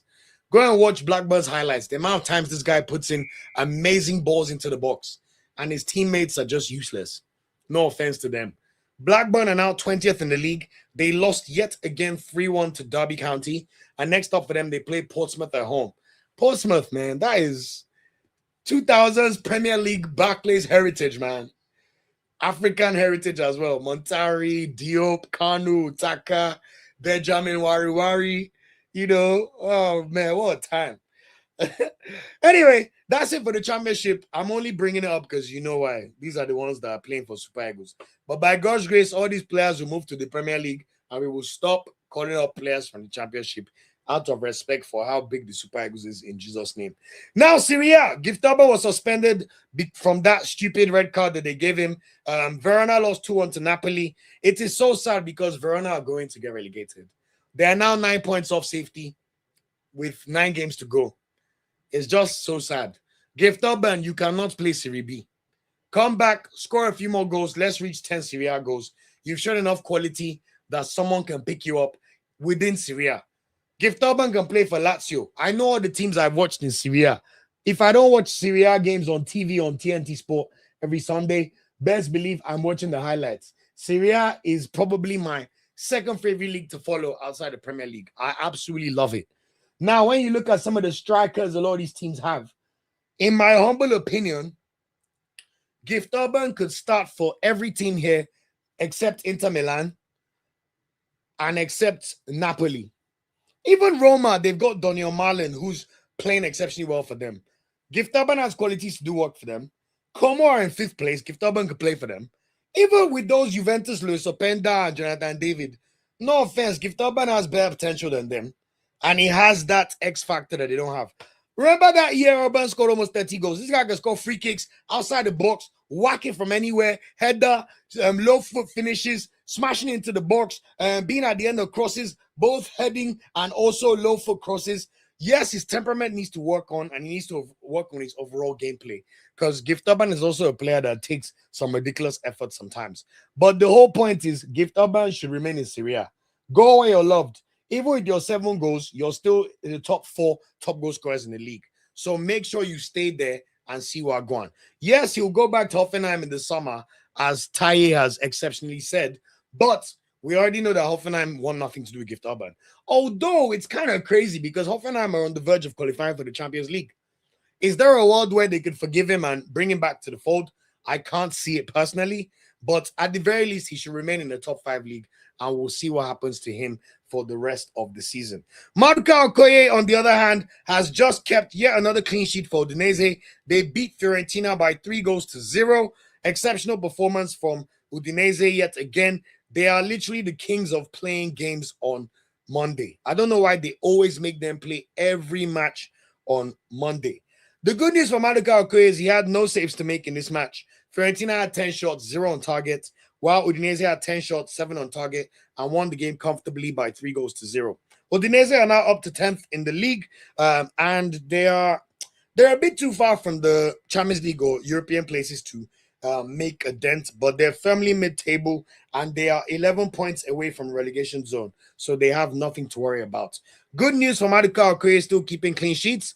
I will be intrigued to see what happens in the March-friendly list if Maduka Okoye is called up, because we know that Amas Obasogie suspended. We know that Stein is clubless. And who are the alternatives? Uzoho, no thank you, please. So whether we like it or not, I think it might be time for Maduka Okoye and Nigeria to swallow their pride towards each other and get him back between the posts and the sticks. If the game goes ahead in Jordan, as we are now worrying about. So let's see how that game goes. Fisao Delebashi, on the other hand, played 45 minutes as Lazio lost yet again. I'm tired of Lazio, man. What the fuck is wrong with them? They lost to Torino. Well, the good thing is they've got some respite. They've got the Coppa Italia semi-final on Wednesday night, and they'll be playing Atalanta at home. Now, the Coppa Italia has been one of the few things or competitions that Lazio have been able to do well this season. So let's see how they get on in that game. And then they play high-flying Sassuolo, who are just promoted. But Domenico Berardi and co have Sassuolo literally in 9th place in Serie A. And honestly, I love Domenico Berardi. He's one of my streets will never forget players. I just love him. I've always loved him since Italy beat England in that Euros. Even before. Even me that have passport, I'm a bona fide English hater. Anybody that's playing England.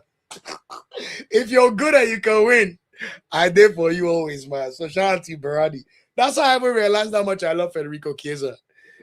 But anyway, let's see how Fisayo and Co can get on. Fisayo needs to move in the summer. I'm sorry, this stop-start shit needs to stop. Go somewhere where you start. Even within Syria, I'm sure there are clubs that will be aware of your exploits. And let's see what shakes out. As for the Pisa boys, unfortunately, they lost yet again today. I can't lie to you. Pisa also going down. Pisa and Verona are both on 15 points, and the nearest teams to them are on 24 points. So let's just say it is a lock-in that these two clubs will go down. Pisa literally have won one game all season out of 27 matches, 12 draws. Like, it has been so shocking. They lost to Bologna today again, conceding a last-minute goal. Literally, they should have even tried to win the game today. They conceded one shot on target and they lost the match from that one shot on target. They had 3 on target themselves and failed to do anything and put the ball in the net. In fact, in this match, what do we see for our Nigerian boys? The good news is Durosimi started the match, so at least positive in terms of playing games. But yet again, we saw Ebenezer Akinson-Miro. Akinson-Miro didn't even play. Damn. Yeah, on new sub yet again. What are they doing to Akinson-Miro, man? This guy was playing so well for them at the start of the season before AFCON. And then all of a sudden, it goes to AFCON, they've decided they don't want to play him again. The beautiful thing, though, is that while Pisa have an option to buy, we know that he's on loan from Inter Milan. So Akinson-Miro is going to go back to Inter Milan. In fact, I hope Inter will give him some favor and be like, look, bro, we've seen some of your workings. Don't worry. It's time to play with the big boys. And we know Inter are by far the best team in Syria. It's not even close. You know, do not be deceived by this, their stupid performance to Bodo Glimt. So at least Akinson-Miro will see what happens to him. But Durosimi, we need to go and read the terms of his contract just to see if there's any world where he has a get-out clause.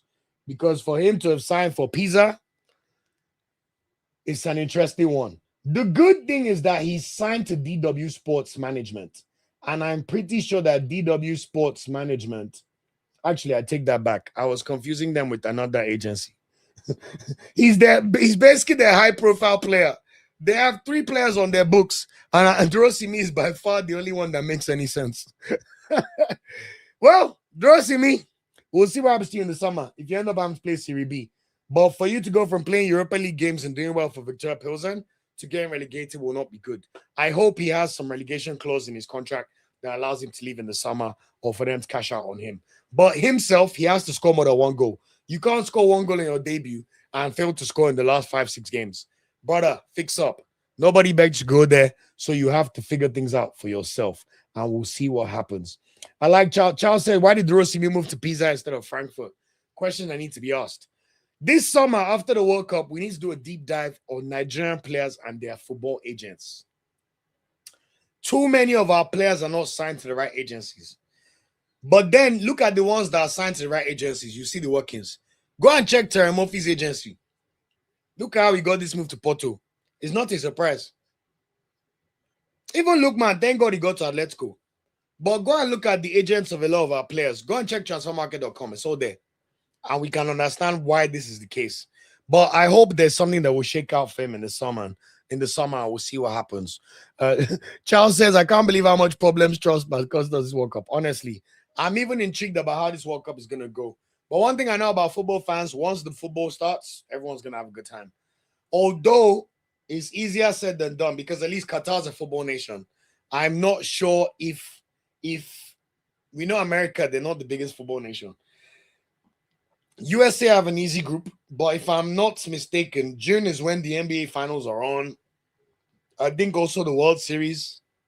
I know the NBA because I'm a big NBA guy. My brother and I support the Lakers and the NFL. I know NFL is out of season, but it's hard to compete with the interest base of Americans, and they'll be watching college sports, all this kind of weird shit. I like college football too, before you attack me, but you get my point. But I believe once the tournament starts, especially if they can price it in a way that's not just money grabbing, like all these America prices we're seeing, it may still end up being a good World Cup. So we'll see what happens on that one. Taye says Hamza Ojediron is finding form in the MLS. So his game against Colorado Rapids. Good for him, but Taye, of course, he will find form in the MLS. It's the bloody MLS for a reason. This guy was playing for Lens, who are challenging for Ligue 1. He could not even play charity minutes from the coach. Even the last coach did not like him. It's all well and good playing well for Colorado Rapids, but bro, in my opinion, you play for Colorado Rapids, you should never be called for the Super Eagles. I'll be honest with you. In fact, I find his move absolutely shocking and disgraceful for his career. And it's even so sad because when Odumodu came on my channel, he was one of the people that was even got in contact with me about potentially coming to France. So I don't know who advised him to go to MLS at 22. Yes, you want to live in America, but in terms of career ambitions, that's put paid to any hopes of playing for the national team. Unless he wants to do an Awaziem, go to MLS for 2 years and come back to Europe. But some of these players, I just don't get the decision making. I'll be honest. I don't know who puts these thoughts into their minds when they're making some of these choices. And I must say that it is. Sorry, guys. Quick lights change. That's how you know once the light issue happens, just know that the battery pack has run out of battery. Okay, let's see if we can get some light going again. All right, there we go. So, where was I? Pizza and the Syria boys. Any other comments to quickly go through? I know we'll round up the podcast very soon. I want to make sure it's not too long. Like I said, I have a job interview tomorrow. I've been preparing for. Exactly. Charles said he shouldn't have gone. Should have stayed and built stuff off. Simple. Thank you so much, Obasi Odefa, for the lovely words. Another excellent episode, Olu. Well done. Thank you so much, bro. I really, really appreciate it. Taye says Omar Sadiq is lucky with his moves. Even Omar Sadiq, look at his agency. Look at the way Omar Sadiq speaks. Omar Sadiq is probably one of the Nigerian players that's acclimatized to Europe the best. He knows how to at least position himself or make certain decisions to benefit his career. In fact, I have a lot of respect for Sadiq, to be honest. And I love this comment from Jackson Jazz. Simple. Very simple. MLS players cannot play for Nigeria. That league's a retirement league. Yes, it's improving from time. You have the Almirons of the world, and we know that they're getting better at blooding youngsters, especially from South America and Central America. But right now, if you want to be playing for the Super Eagles, the team that we used our eyes to see in AFCON is one of the top 3 teams in Africa. We cannot be putting MLS players in the team. Thank you so much, Chidima, for the good luck. I really appreciate it. Honestly, I really want this one to go well for me. In fact, all I'll say is for a brand that a lot of Nigerians are familiar with. You know, all the albums, I say, Mowe, Hennessy. So, yeah, pray for me. I beg, put me in your prayers for Mowe, Hennessy. So, by God's grace, things will go well and all will go well. Okay, to round off, La Liga. I already spoke about Lookman playing 45 minutes for Atletico Madrid over the weekend as they managed to beat Real Oviedo 1-0. They scored a last-minute winner by Julian Alvarez. Shout out to him for his composure in the box to take one touch, dribble the defender, and then smack it with his left foot into the bottom corner. Just about keeps Atletico Madrid in 3rd place, although there is no chance of them winning the league again. Tomorrow, they will play the Copa del Rey, 2nd leg at the Camp Nou. They carry a 4-0 lead into Camp Nou. So really and truly, unless they struggle, it really should be the end of that tie, and they should put Barcelona to the sword. And then on Saturday, they'll play Real Sociedad at home on Saturday, and that will be their last game as they prep to play Tottenham Hotspur in the first leg of the Champions League round of 16. Aqua Adams, of course, played 90 minutes, and Ejuke played the second half as Sevilla salvaged a 2-2 draw in the fry pan of Spain derby between them and Real Betis. Very, very good comeback from Sevilla. They were 2-0 down, and Anthony scored the first goal in the first half. But in the second half, we saw signs of life from Sevilla. So very, very big up and big well done to them for bringing it back to draw 2-2. They remain 11th, very, very mid-table team. And next up for them, they play Rayo Vallecano at home on Sunday. And then finally, as was mentioned, Omar Sadiq played 89 minutes for Valencia as they beat Osasuna 1-0 on Sunday. Big, big result. Valencia have now got back-to-back wins, and they're now 13th in La Liga, so they have a lot more of a space and cushion between them and a relegation zone, and long may the good performances continue. Next up for them, they get to play Deportivo Alaves at home, so hopefully they could even take it one step further and win 3 games in a row. Ramzani's been looking fantastic for them, scored a penalty for this game, and they won 1-0. So let's see what they could do in that match. In the Bundesliga, Filippo Telle played 67 minutes while Torunariga started the whole game as Hamburg unfortunately lost 2-1 to Leipzig. That's exactly what I predicted in the preview show on Thursday. I said I hope they could get a 1-1 draw, which is so sad because Hamburg were winning 1-0. But of course, that Leipzig quality just showed, and they're able to come back and win the game by 2-1. But the good thing is Hamburg are also firmly mid-table, and both of our Nigerian players keep starting games for Hamburg. So long may it continue. Next up for them, though, they play Leverkusen at home on Wednesday. There's going to be Bundesliga games this midweek, and then they play Wolfsburg away on Saturday. Speaking of Wolfsburg, they're currently in relegation zone, which is crazy to think about, and let's see what shakes out in that performance. Kevin Akpoguma was an unused sub on the bench as Hoffenheim lost 1-0 to St. Pauli, which is crazy. But Hoffenheim remained third in the league, while St. Pauli are literally 15th in the league. And that win literally took St. Pauli out of the relegation zone. That's how much of a shock this game was. And mind you, Hoffenheim were the home team. Next up for Hoffenheim, they play Heidenheim away. But of course, Akpoguma will probably remain a bench boy. That's just where he plays a lot. Uchenna Ogundu, the new signing from the Turkish league for Aalborg, was an unused sub again for Aalborg as they beat Cologne by 2-0 on Friday. Next up for them, they play RB Leipzig. I think he's still being embedded into the squad. So let's see how long it takes before they officially start playing him or giving him like sizable minutes. We know he's made his debut, but in terms of being put into the squads, we're not seeing that shake out for him yet. Also, of course, I have not forgotten Sani Suleiman, who signed for RB Leipzig in January. But as I said on the podcast previous times, you can tell there's a development project there with Sani Suleiman. He's not making the matchday squads for RB Leipzig yet. He may even still be injured, but I'm pretty sure they'll probably let him play some games in their second string squad as they build him up to then continue to to end up becoming a useful player and potentially a starter for RB Leipzig. RB Leipzig going to sell at least 2 of their superstar wingers. Whether it's Jan Diomande, Antonio Nusa, somebody's going to go. Johan Bakayoko, somebody will be sold. They're going to make at least 100 million from 2 wingers. We already know the RB Leipzig model. So just make sure you're there to take the money off them and then go from there. And then we'll see how the game goes. And then finally, for Werder Bremen, as I said, they're now in the relegation zone. More concerning, we know Felix Agu was not in the squad for Werder Bremen as he's out with the muscle injury. Once a player starts getting injured this often, it's not a good sign. Even more annoying for them is the fact that they are now in the relegation zone. I don't know how Werder Bremen ended up here. We know Boniface has gone back to Leverkusen. He's not able to help them there. But Werder Bremen need to figure out something quickly. You know, this is a team that almost made it to Europe last year, and now they're fighting relegation. Next up for them, though, they play Union Berlin away on Sunday, so let's see how they get on. And to wrap up the top 5 leagues, we saw Moses Simon's Paris FC get a much-needed victory on Sunday by 1-0 over Nice. This match, I cannot stress how much Paris FC needed to win this game. They were looking like they could get sucked into a relegation battle, and that win is absolutely massive. Next up for them, they play Lyon away. On the other hand, we saw Chidozie Awaziem's Nantes. After they won their last game last week, they went back to losing ways. This time, they lost 1-0 to Lille on Sunday, which means they remain in big trouble.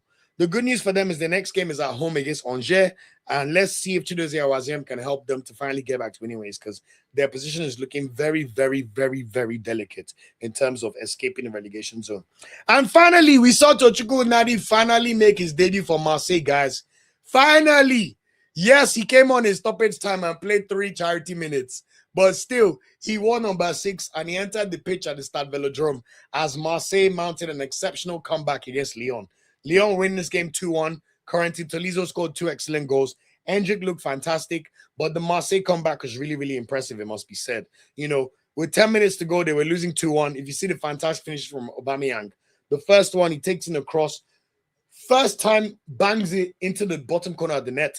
And then in the stoppage time, Ethan Nwaneri, Arsenal boy, Haaland is able to play a fantastic cross for Aubameyang to tap it into an empty net. So really amazing that he was on the pitch for the game again. I mean, basically, Tochukwu Nadi made his ceremonial debut as he was on the pitch for this final goal. So good for him. Hopefully, we'll see him get more minutes in the Coupe de France, which will be taking place on Wednesday as Marseille play Toulouse. And then they will actually be playing Toulouse again, but this time away on Saturday in Ligue 1. Good luck to Marseille. They're back in the race for the Champions League. Only the top 3 teams make it for the Champions League, and Marseille are currently 4th. They're 2 points behind Lyon, who they beat yesterday. That's how big that result was. If Lyon them, it could have been curtains for Marseille's hopes of the Champions League.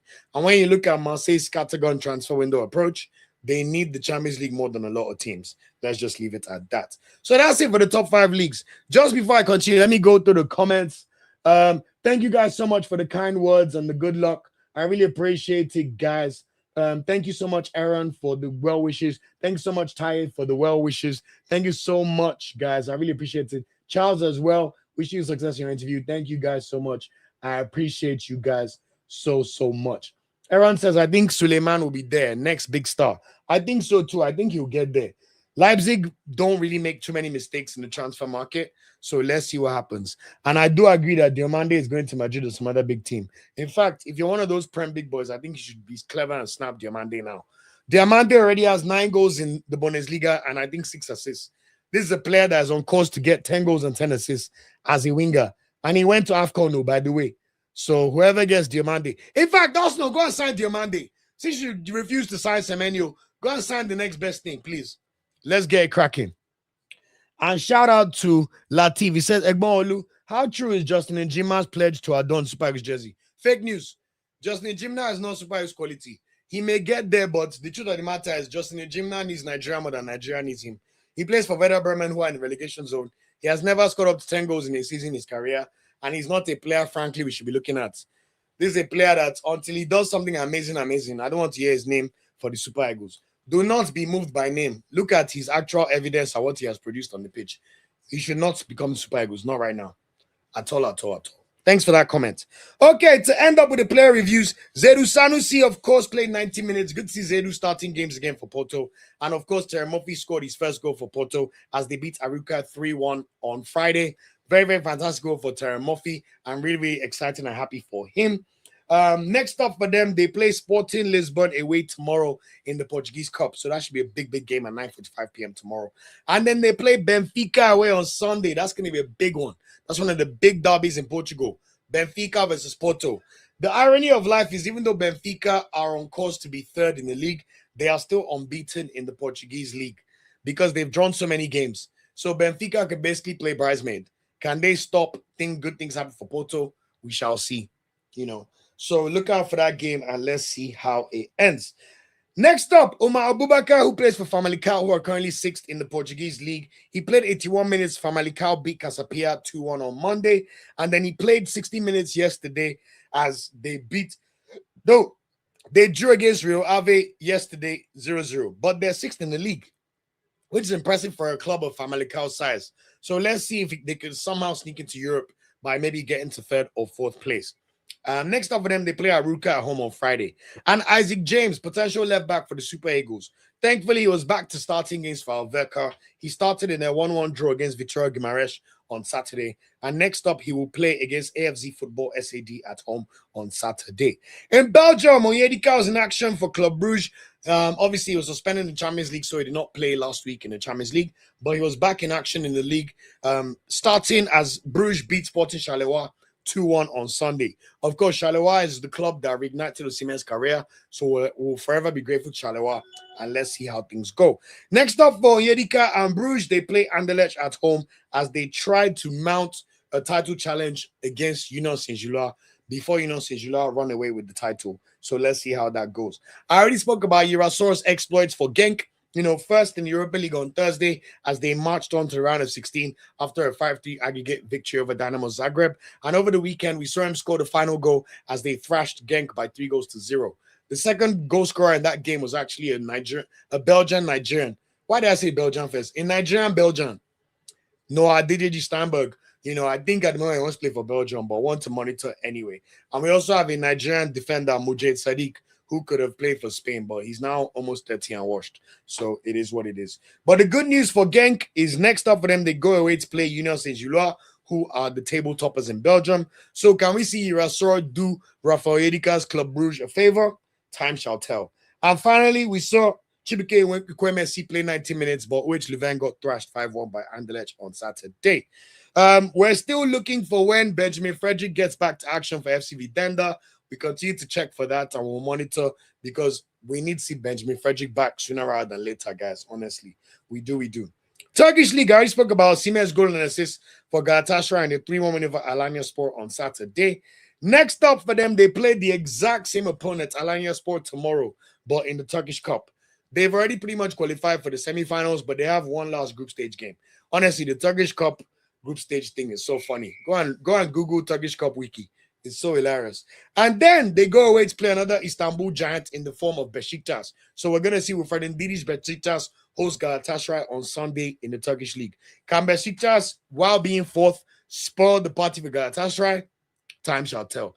We must say Besiktas are massively underperforming for a club of their size. There's no reason Besiktas to be fourth. But Ndidi did play 90 minutes for them, and they beat Kocaelispor 1-0 on Saturday. They will also be in action in Turkish Cup on Wednesday against Rizespor at home. And then let's see what Ndidi can do in that game on Saturday at 6 p.m. against Galatasaray. Of course, Trabzonspor are third, and I've already spoken about all the exploits of Big Paul Onuachu, of course, scoring a goal and getting an assist, while Chibuike Nwaiwu, who's of course the Starboy of the week, scored 2 fantastic headers from corner kick routines for Trabzonspor and can show that he's a threat not just in his own box but also in the opposition box. So really fantastic game.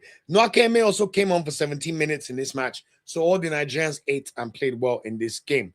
Next up for them, they will play Istanbul Basaksehir in the Turkish Cup tomorrow, and then they'll play Kayserispor away on Monday. In the Czech Republic League, Samuel Esife continues to play games for Slavia Prague. Potential right back. We have too many right backs now. It's good. You can never have too many. But he played 6 minutes as Slavia Prague beat his former club, Dukla Praha, 2-0 on Friday. Next up for them, they play Jablonek away. I believe Igbo is on the bench for this game while David Moses is still injured. So let's see how they get on in the Czech Cup tomorrow, and let's see what Nigerians play. And then we've got the Prague derby on Sunday as Slavia Prague will be hosting Sparta Prague in the league. As for Victoria Pilsen, Salim Fago started, but unfortunately, Slavia Prague got thrashed 3-0 in a surprise loss to FC Zlin. They are now fourth in the league, which is a disgrace for a club of their stature. But they get to play in the Czech Cup on Thursday before they host Hradec Králov. No, they play Hradec Králov away on Sunday. Of course, they're also out of the Europa League, so that is them done from that position. In Greece, we saw Yemechi back to the starting lineup on Sunday. He in a 2-1 win over Panathinaikos. Of course, they're also out of the Champions League, but at least let's see Bruno Yemechi win the first title of his career this summer, which would be lovely to see. And they play PAOK Thessaloniki at home on Sunday. And finally, Kelechi Iheanacho played 12 minutes for Celtic as they crashed out of the Europa League against Stuttgart on Thursday. They won the game on the day 1-0, but they lost 4-2 on aggregate after getting battered at Hampden Park 5-1 the week before. I mean 4-1. And he was not in the squad for the Old Firm derby. So Iheanacho's an interesting one, man. I don't know if Martin O'Neill likes him or not. I don't know if Kelechi is still taking his career seriously. I don't even know. But wish him well, and hopefully things will shake out more positively for him. So that is it for the prayer reviews. Shout out to everybody for listening. I know that was a long one, but really, I appreciate all 51 people still here on the chat. As we round up the podcast, let me do another like check. We're on 41. I can live with 41. That is good. But if you're still watching and you've not liked the video, please like the video. Please subscribe to the channel. Please consider joining as a member or at least giving us a super chat. That'll be amazing. Much appreciated. Okay, I am going to invite guests, but this time we go keep it strictly. I'm not even going to talk. I'll let the guests give their opinion for 1 minute if you want, and then we'll go just because interview time. But before I round up, let me quickly just drop the ones to watch for everybody's awareness for this midweek. And then if anybody wants to come on, of course, it will be my pleasure to have you come on the chat. And then we'll round up today's episode. Once again, big love to everybody. Thank you for sticking with me. All 48 of you still live. Thank you for liking. Thank you for the community engagements. Thank you for sharing. Thank you for all the support. Remember, we have a website up now, NigeriaFootballWeekly.com. Remember to join as a member. We've got our members-only live stream on Wednesday night. And thanks for all the well wishes for the interview. And by God's grace, we will conquer. So, to round up today's podcast with the ones to watch, a lot of football, as I said. Tomorrow, Turkish Cup, Victor Osimhen against Alanyaspor, 6:30 p.m. Galatasaray, the away team. Let's see. I don't even think he'll play in this match, if I'm being brutally honest. But let's see. As for the Trabzonspor boys, they have no European engagements, so I expect them to all play in this game against Istanbul Basaksehir away. We should even see Anthony Nwakeme start the game, hopefully. So let's see how that goes. Of course, we've got the big clash with Ademola Lookman's Atletico Madrid playing Barcelona at the Camp Nou tomorrow at 9 p.m. Nigeria time. Also, Torreira Kodari's Wolves will be hosting Liverpool in the Premier League. We know Kodari has scored against Arsenal and was it Chelsea or City? He scored against one of that big team. So can he score against Liverpool? We shall see, but we're rooting for him. And then finally, we'll see the Porto boys, Terem Moffi and Zedu Sanusi, go away to play Sporting Lisbon in the Taca de Portugal. I believe it is the semi-final stage, but let me just triple check. Because a lot of the other leagues at this stage of the season, they will usually be playing semi-finals. Exactly. So Porto Sporting is a semi-final, as I rightfully predicted. In fact, what makes this even more easy for Sporting or Porto, whoever wins between Sporting Lisbon and Porto will get to face the winner between two teams called Torrense and Fafe, who are both not in the first division of Portugal. So let's just say whoever wins tomorrow's game should likely win the Portuguese Cup. Let's just put it that way. And then we'll see how it goes. And then on Wednesday, we'll see the battle of two Nigerians as Super Eagles captain Wilfred Ndidi's side, Besiktas, host Rizespor, who've got their number 10, Ibrahim Olawoyi, central midfielder and Turkish Cup. Then we'll see the Fulham boys, Iwobi, Chukwueze and Basi, host West Ham United, 8:30 p.m. We'll see the Nottingham Forest boys, Olaino and Taiwo Awoniyi, go away to the Etihad Stadium to play Man City at 8:30 p.m. Also in the Bundesliga, we'll see the Hamburg boys, Filippo Telle and Jordan Torreiga's Hamburg host Leverkusen, 8:30 p.m. Then we'll see Saradilebashi's Lazio, with the one reprieve they have this season, go up against Atalanta in the Coppa Italia semi-final. And also, hopefully, we'll see Tojugo Nadi play some more minutes as Marseille play against Toulouse in the Coupe de France. I am pretty sure the Coupe de France is in the quarterfinal or semi-final stage. And let me just triple check. Yes, we are at the quarterfinal stage. So let's see how Tochukwu gets on. And hopefully, we'll see Habib Bey, the new manager, give him some more minutes after giving him his debut finally. And then on Thursday, the only game for you to be aware about is, of course, Uche's Crystal Palace staying in London to play Tottenham in the Tottenham Hotspur Stadium. So really, really excited for all the games to watch out for this week. Really, really exciting. Remember, we do our live streams every Monday and also Thursday. So on Thursday, we're going to have a lot to talk about because we're reviewing the Premier League games and all these games that are going to take place in the Turkish Cup, in the Coppa Italia, in the Taca de Portugal, or in the Coupe de France. We're going to bring the reviews about all of them and also preview the FA Cup games and all the games taking place this weekend. Premier League will not be taking place this weekend. It will be FA Cup 5th round time, but all the other leagues will continue with their games as usual. So it'll still be a bumper episode for everyone's listening pleasure on Thursday. Remember, we have our members only live stream every Wednesday. Because Arsenal are playing on Wednesday, unfortunately, we'll do it at 10 p.m. after the Arsenal game again. Hopefully, Jackson and Co, it will be more positive news this time compared to when we had the live stream after we drew against Wolverhampton. So look out for that. As I said, thank you guys so much for all the support. I want to make sure I don't ramble because I really have to continue prepping for this interview. Thanks for all the well wishes and for all the support and for all the likes and for all the subscribing and just all the love. Honestly, I do not take it for granted. Shout out to Arsenal for getting the win. And we'll round up the podcast here. But I'll be getting my Chelsea fan to come and give his take. Respect to Shehu for still being man enough to come on the channel after saying Arsenal would not beat Chelsea. But here we are. All right, guys, let's get Shehu to take us home and end the podcast. Shehu, good to see you, bro. How are you feeling? Good evening. How are you doing today? Very, very nice evening. How you doing? I'm doing great, my bro. How you feeling? I'm fine. I'm okay. First of all, this year was streaming that the guy did Saliba on Japedo, the organ. How can you say that? What about that one? The organ that Saliba gives you. You know, That's not a part. Wait. That's a penalties. Wait. You know I like you. You know I like people. The PRC favor you now. Nobody complain. When it's on against you, I don't want the I don't want that too. Me, I take it both ways. now. I take it both ways. I take it both ways. for sure. Okay, that on the night, the Arsenal play with Chelsea play the better side one night. I won't lie, but the upside go the last goal was not the upside, but not upside though. It's not upside at all. But let that's the clear. That's what they do. Finally, after that guy is national coach now. Say the guy name Nigerian former Nigerian midfielder. Sani Keita is now national coach for Nigeria. Is that true? Good English coach. Is that Okay. Sani Keita? Is that true? Yes, Sani Keita that got a red card in the 2010 World Cup. Yeah. Is that true, rather? Good English coach now. Is that true? Good English coach. Is that true? I have no English idea. coach. I I need to mean the check. story I need that to the check. good English coach. Okay. See, before I go, Super Falcons, Super Falcons, so under the manager, you are in trouble. You This think? Falcon coach, Jotima Doku. Mm-hmm. I watched them on Sunday against Cameroon. Cameroon.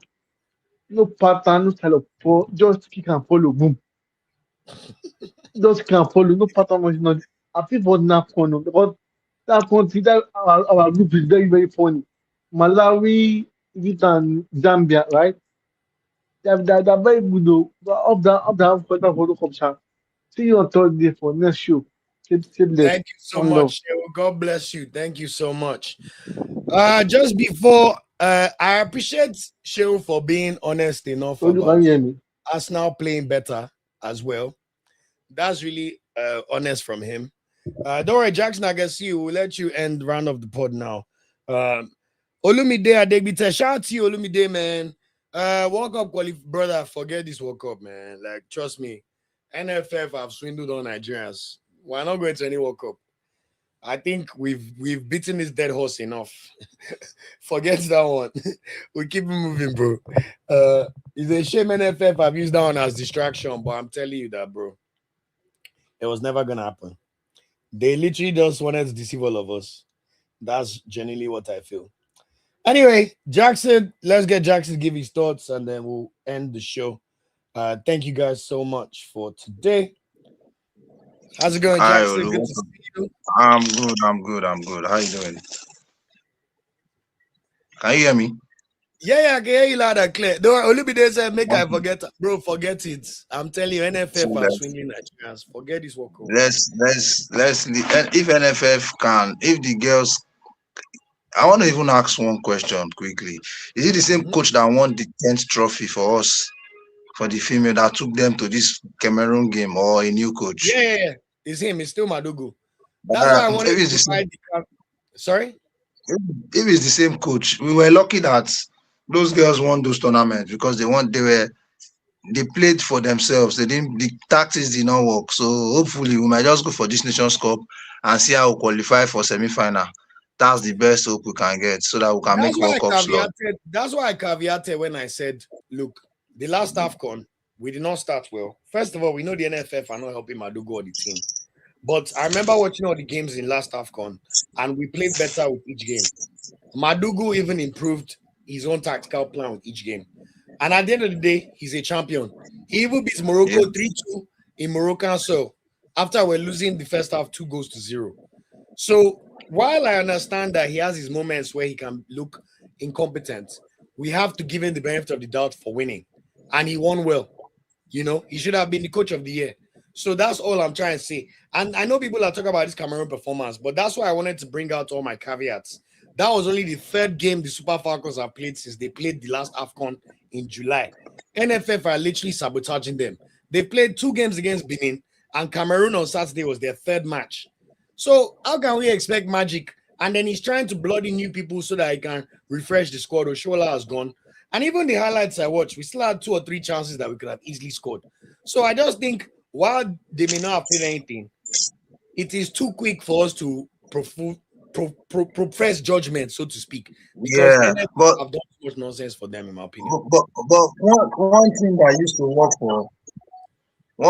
used to work for NFF for female team was they normally get the core of their team from their own base players.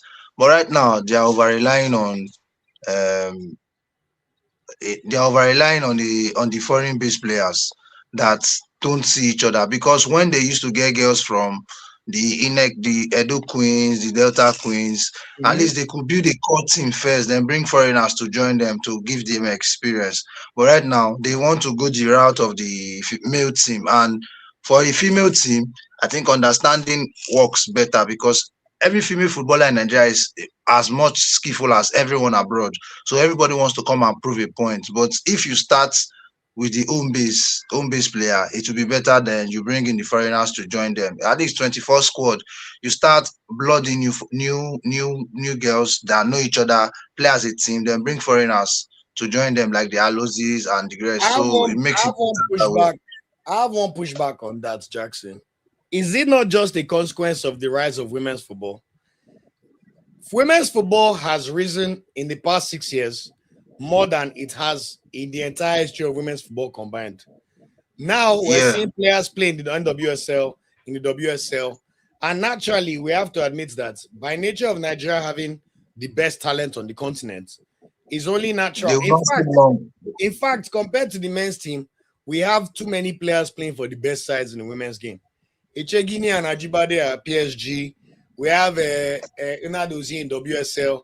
Alozie is playing. She just moved to Chicago in WSL. Abiodu plays in NWSL. If Monday plays in NWSL.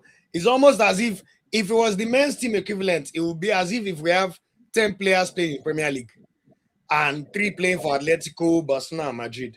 So I understand the thing about how we used to have Edo Queens like Stella Mbachu's time, Paranozi, all those our heroes, Perpetua and Kocha. But the truth is, right now, I definitely believe that it's just a natural consequence of the way the women's game is going. And if you really still look at our core, whether at the end of the day, when we start the WAFCON in 2 weeks' time, our back line is pretty much defined. It's normally Demehi, Ohale, Plumter, and Alozie. And all these 4 players have been playing together with each other for the past 3-4 years. Then Abiodun, Uchebe, or Ayinde, Or a Monday James. So a lot of these players, if we are being honest, we even have far more familiarity with our women's team. In fact, we even let go of the so-called our legends bow out at the right time in the women's game. Look at Oshola. Thank you for the last tournament. You are out now. What's this one? Ifeanyi Onumonu, she left herself. Monday is now back. Okonkwo did not play, but she'll be back. You know, Echegini is still a superstar. Ajibade is a superstar. Risola Babajide is a superstar. And ultimately, a lot of these core are still the players that were in the last women's AFCON squad. So that's why I just A lot of them too. A lot of them were in the last World Cup. So what I'm saying is, if they play this World Cup, we can't hold them for the next World Cup. We will start from square one again. What do you mean? That if they play this World Cup now, they qualify for this World Cup, they will not be available for the next World Cup in 4 years' time. And we know the way Nigerians like to overuse people. Fair. Okay, I see what you're trying to say. That's what I'm saying. We should start building now, not wait for magic to happen, because we like magic in this country. I see. Yeah. So because the female team is the most successful team in Nigeria. Oh, by far. In fact, Africa. Yeah, they might not be doing well under 17, so but they are under 17 and 20s. They progress. You see them from the 17 to the 20 to the national team. They will progress, but the male team don't progress. The male team, if they do well, they'll progress. If they don't do well, they are just like the Brazilians. So if you play for Brazil under 17 for a male footballer, your set doesn't win anything. You will not make the national team except you are exceptionally good. Yeah. So because you progress to the under 20s, and if you don't do well in the under 20s, because of the bunch of talents they have, they can always get someone else. So I think that's what is affecting our male team. So once that squad or the youth team doesn't do well, they tend to look away. They don't even want to look at a key player there. But for European teams, it's not like that. They will still see one or two. Look at when we won it with Yemi Teller, Tony Cruz. See how long he played, and where was Chris Santos Macaulay? Where are they now?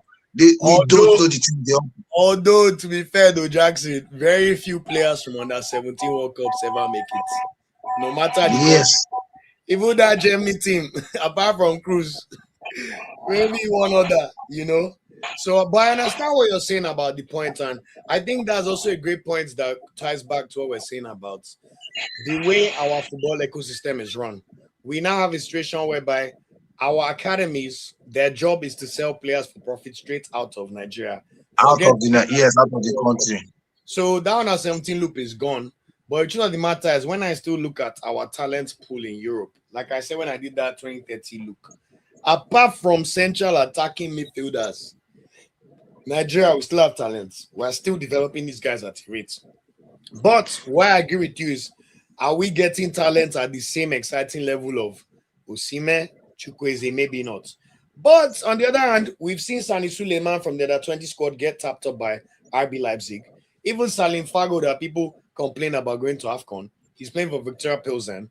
This guy is 20 and we can see where the future is going. You know, even the likes of Chibuike Nwaiwu, I know he was part of the Olympic squad before, you know. So we can be so much better, but I realize that we're doing okay. And on the women's side, we have a clear advantage that is just out of pure luck. The best leagues in women's football are the WSL in England and the NWSL in America. NWSL in America, Nigerians, we have so many Nigerians in America. So just by nature of being there, the same way we benefited from Alozie, I'm sure there's another angle with all these next NCAA generation coming, you know. So let's see what happens. But that's a great topic to discuss for sure. So okay, look. So let me quickly go back a bit. Let's look at when last did you watch an Olympic and see Nigerian team play for Super Eagles, the male team play? At It's not the 2008. moment, No, at didn't we win bronze in 2016 or was it no. 20? So at the moment, are you do we have a list of say okay, if peradventure we want to play Olympic qualifiers, who do we call up? That's the Oh, challenge I I'm have. with you. I'm just answering the question. You said when was So the last? yes, 2016 we win so bronze. so remember, and so there's a podcast I listened to about the when Ikorodu chairman, the owner of the club was talking, Ikorodu FC. He said something. He said his friend, yeah, he said his friend has a club in Spain that the Spanish FA is still supporting the team by giving them money. Oh, of course. That is the Spanish FA stroke government still gives them money for development. How many of our FA or how many teams do our government support? If the government is supporting you, meaning they are giving you something to collect it behind because you know that it is not free. Yeah, I mean, but we know how incompetent Yeah. So let's hope, do that. yeah, let's hope we will get better. Hopefully this man loses his election. We know they don't lose election in NFF. That's another great topic. In fact, let's make sure we explore that one properly in the summer because I want us to make sure we bring as much ex footballers that have the IQ of this, they don't give them the chance to want to prove themselves. Like the Shey Olofijanas, the Efani Koku, they won't give them. Yeah, man, they won't give them the chance because they know that they will not get, like you say, as a man, they will not get that money. They will not hazard their pockets. We know our country. On to the next one, the beautiful game that we beat Chelsea. We didn't get a clean sheet like you wanted. I wanted a clean sheet, but to be fair, you were fair. You did say we will not get fair. Right. So remember I told you towards the end of every game we tend to jitter a bit. Even it's in Man City, but I think it seems as if scared of Man City a bit because Leeds could have won that game if Calvin Lewin has taken his first chance and his last chance too that he had. If it was calm-headed, he would have scored an equalizer. So City is still there for the taking for anybody. The league is still not yet. Yeah, the league is still Man City and Arsenal's to win. If we beat them, like I said, we can still afford a draw and beat Man City, but not now. We can afford a draw after they have played. They have played the outstanding. If they play the outstanding, then we can afford a draw and not lose. And I think the outstanding game is against Palace. I think Palace. So another thing too, I don't know if it's me or it's there too. Every press release, every sport channel I watch over there in the UK, the analyst seems to always be against Arsenal. Yes, I mean it's normal. It's normal. Arsenal, so we generate news. We're like Man U, we generate news. They say the fan base they are expecting too much. what do you want as a supporter for a club? What do you want? Look at Man U now, they're in third position. One of them is saying if Amorim was not their coach, they would have been contending for the title. I say I don't blame you. It's Arsenal I blame. Is Arsenal That did not think, yes, it's Arsenal I blame that gave City hope, and now you are in third position. The beautiful thing is Chelsea cannot afford to lose to City. true? That's Oh, one that's beauty. true. Because So of Champions League. Champions League. So if they feel they want to sabotage themselves, sabotage Arsenal, they are sabotaging Right. themselves. They will not get Champions League money. They will go and play in Europa League or UEFA, whatever, mini tournament, and win it and say they have won Europe. You cannot win that thing they call backyard cup. It's like it's like saying you are. It's like being the Timo Amazon. Like Yes, ain't nobody rating no conference leagues over here. West Ham won a conference league for Christ's sake. I am saying you won the it. conference league. I'm saying you won it. You won Europe. You have won everything in Europe. Conference League is just UEFA way of making extra money from people. And also now, there's another angle I mentioned. Let them not make Champions League. When UEFA and FIFA are done with their books, they will know FFF rule, the PFF rule, like what they call it. PSL. they're already ready to buy. They already have a settlement agreement with UEFA. They need to enter another new one again. So the case against Man City, what's going on? I feel it's high time they resolve it and know if they are deducting points or they will lose the trophies that they won in those years, because it's taking too much time. All of us and everybody under the sun is waiting to see what happens. So because I feel it's the money that they have from their owners that is keeping them to this level. That's why they have not. That's why. So because it's affecting Newcastle, but it's not affecting City. But Man City is just a different time. They've already built up. We forget that City have been owned by Etihad, by Abu Dhabi, but for almost 20 years now. So they already had the advantage. If all the financial fair play did not come into like 2012, 2013. So Newcastle, and also I don't even like giving Newcastle that benefit of doubt. Newcastle spent 50 million on Jacob Ramsey, 70 million on Walter Mada, 55 million on Yohan Wissa, 52 million on Elanga. So Newcastle, get the fuck out of here. Go and learn how to spend your money wisely. Go and ask Brighton how to spend. Hey, stupid club. But anyway, I'm feeling good, man. Yeah. So to wrap up, so that you get your sleep early. To wrap up for the league, for me, I feel we are beating Brighton. That's an open game for Arsenal. I always love. I'm worried though, Jackson. Though I can't let you. I'm not. You know why I'm not worried? Brighton play free flowing football, so we will score with corner again against Brighton because they are not the tallest and biggest of defenders. Sure. It's just that we would have to take our chances, and I think it's high time Arteta tries. In my head, I feel Zubimendi needs to rest. He does. Yeah, he needs to rest because last 15 minutes or 20 minutes of every game, he starts making wayward passes. And he has played too much football. Too much. Yeah, he needs to rest. Rice can play 6. Eze and Captain Odegaard. I think we should try that. Or he should play 2 strikers. What's his name? Gabriel and Gyökeres can play up front. I think it's high time he changes his formation because teams are beginning to figure out Arsenal out. Yes. Let's see. Remember I said last week that Trossard should start from the bench, and he started and he didn't play well. So yeah. So I think Trossard should start coming from the bench so that he would wake up and realize he's a team player, not a regular starter. I agree. But I felt in January we should have bought Semenyo. He wanted to come out to Arsenal. He said it is an Arsenal fan. All of us, man. That one, man. Because I don't want to. You put Semenyo on the table. You put Trossard. You put Martinelli. You will take Semenyo. Maybe because of his skin color, people will say Martinelli. No, but let's look at it. Semenyo has every season he keeps improving. And let's take that. Semenyo is an elite Premier League winger. In fact, right now, you would argue he may be the best.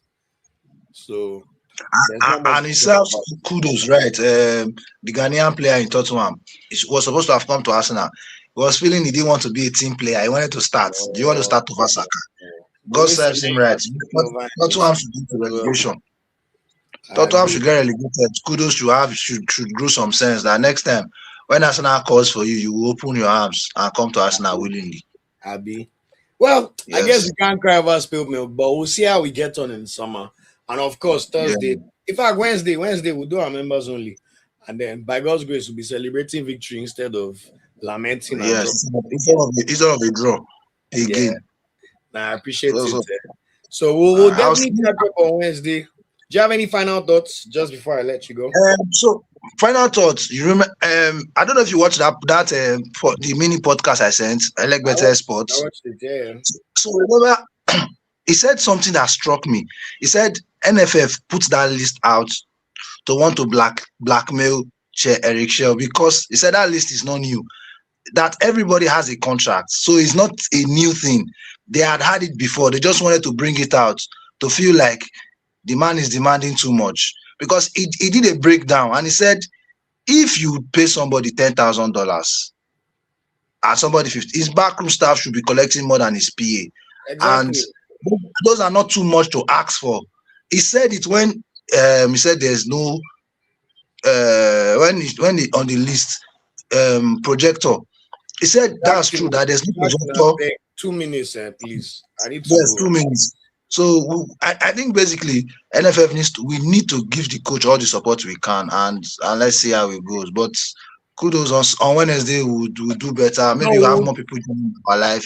By God's grace, and even Thursday. But I love that statement. Let's unpack it further on Wednesday because you know my thoughts on that one as well. And I also spoke about Eric Shell's demands on Thursday's episode. I can see the clipped out version has done well on YouTube because people are interested in Eric Shell. But the good thing is it looks like most Nigerians are aware that none of those demands were unreasonable. So I think it's actually backfiring on the NFF because maybe just finally our citizens are not as docile as they expect us to be. Yes. So we'll see what shakes out because I think I cannot see a wave of people accepting NFF's nonsense, if I'm being honest. So hopefully it stays that way. But fingers crossed Wednesday. The good thing is Man City plays same time as us on Wednesday. So we'll have a lot to unpack and see what going on Wednesday. Are we doing it after the game or before the game? I think we should do it after so we can talk about it. So all right, take care. Thank you so much, Jackson. Always a pleasure. All right, guys.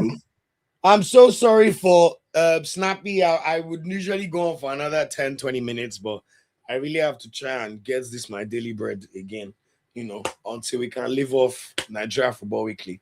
We're not quite there yet. So I want to say a big thank you once again for all the engagement, all the love, all the liking, sharing, subscribing. Remember, all our social media channels are right here. Nigeria Football Weekly on all channels. Different age groups, know which one you like.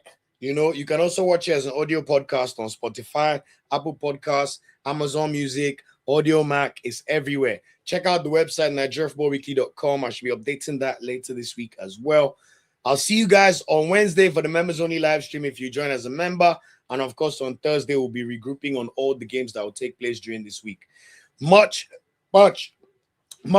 love to everybody for all the support. And shout out to everybody for all the great performances from our players. Good to see Terem was here. I didn't realize our Turkish brother was here. Shout out to you. Aaron said Jackson always has good takes. I agree for sure. And thanks for confirming, Aaron, that we did indeed win the bronze medal in 2016. This has been a pleasure as always, guys. It's even good to stand. It's good for fitness. I've become a runner too. I've been running 25 minutes. I'm running for 10K in summer. Let's all be getting healthy. So if you see my face getting slimmer and finer, also tell me, let's know, because we're working. This kit, I couldn't wear it 2 years ago, but now, the man boobs are reducing small. We're getting there. So we move. But anyway, take care. Much love to everybody. And I'll see you guys on the next episode of Nigeria Football Weekly podcast. Much love for the love always. Take care. Peace out. And good luck to all your clubs over the next few days, except it's a Man City club. Peace out. Take care. And I'll see you on the next episode, guys. Ciao, ciao.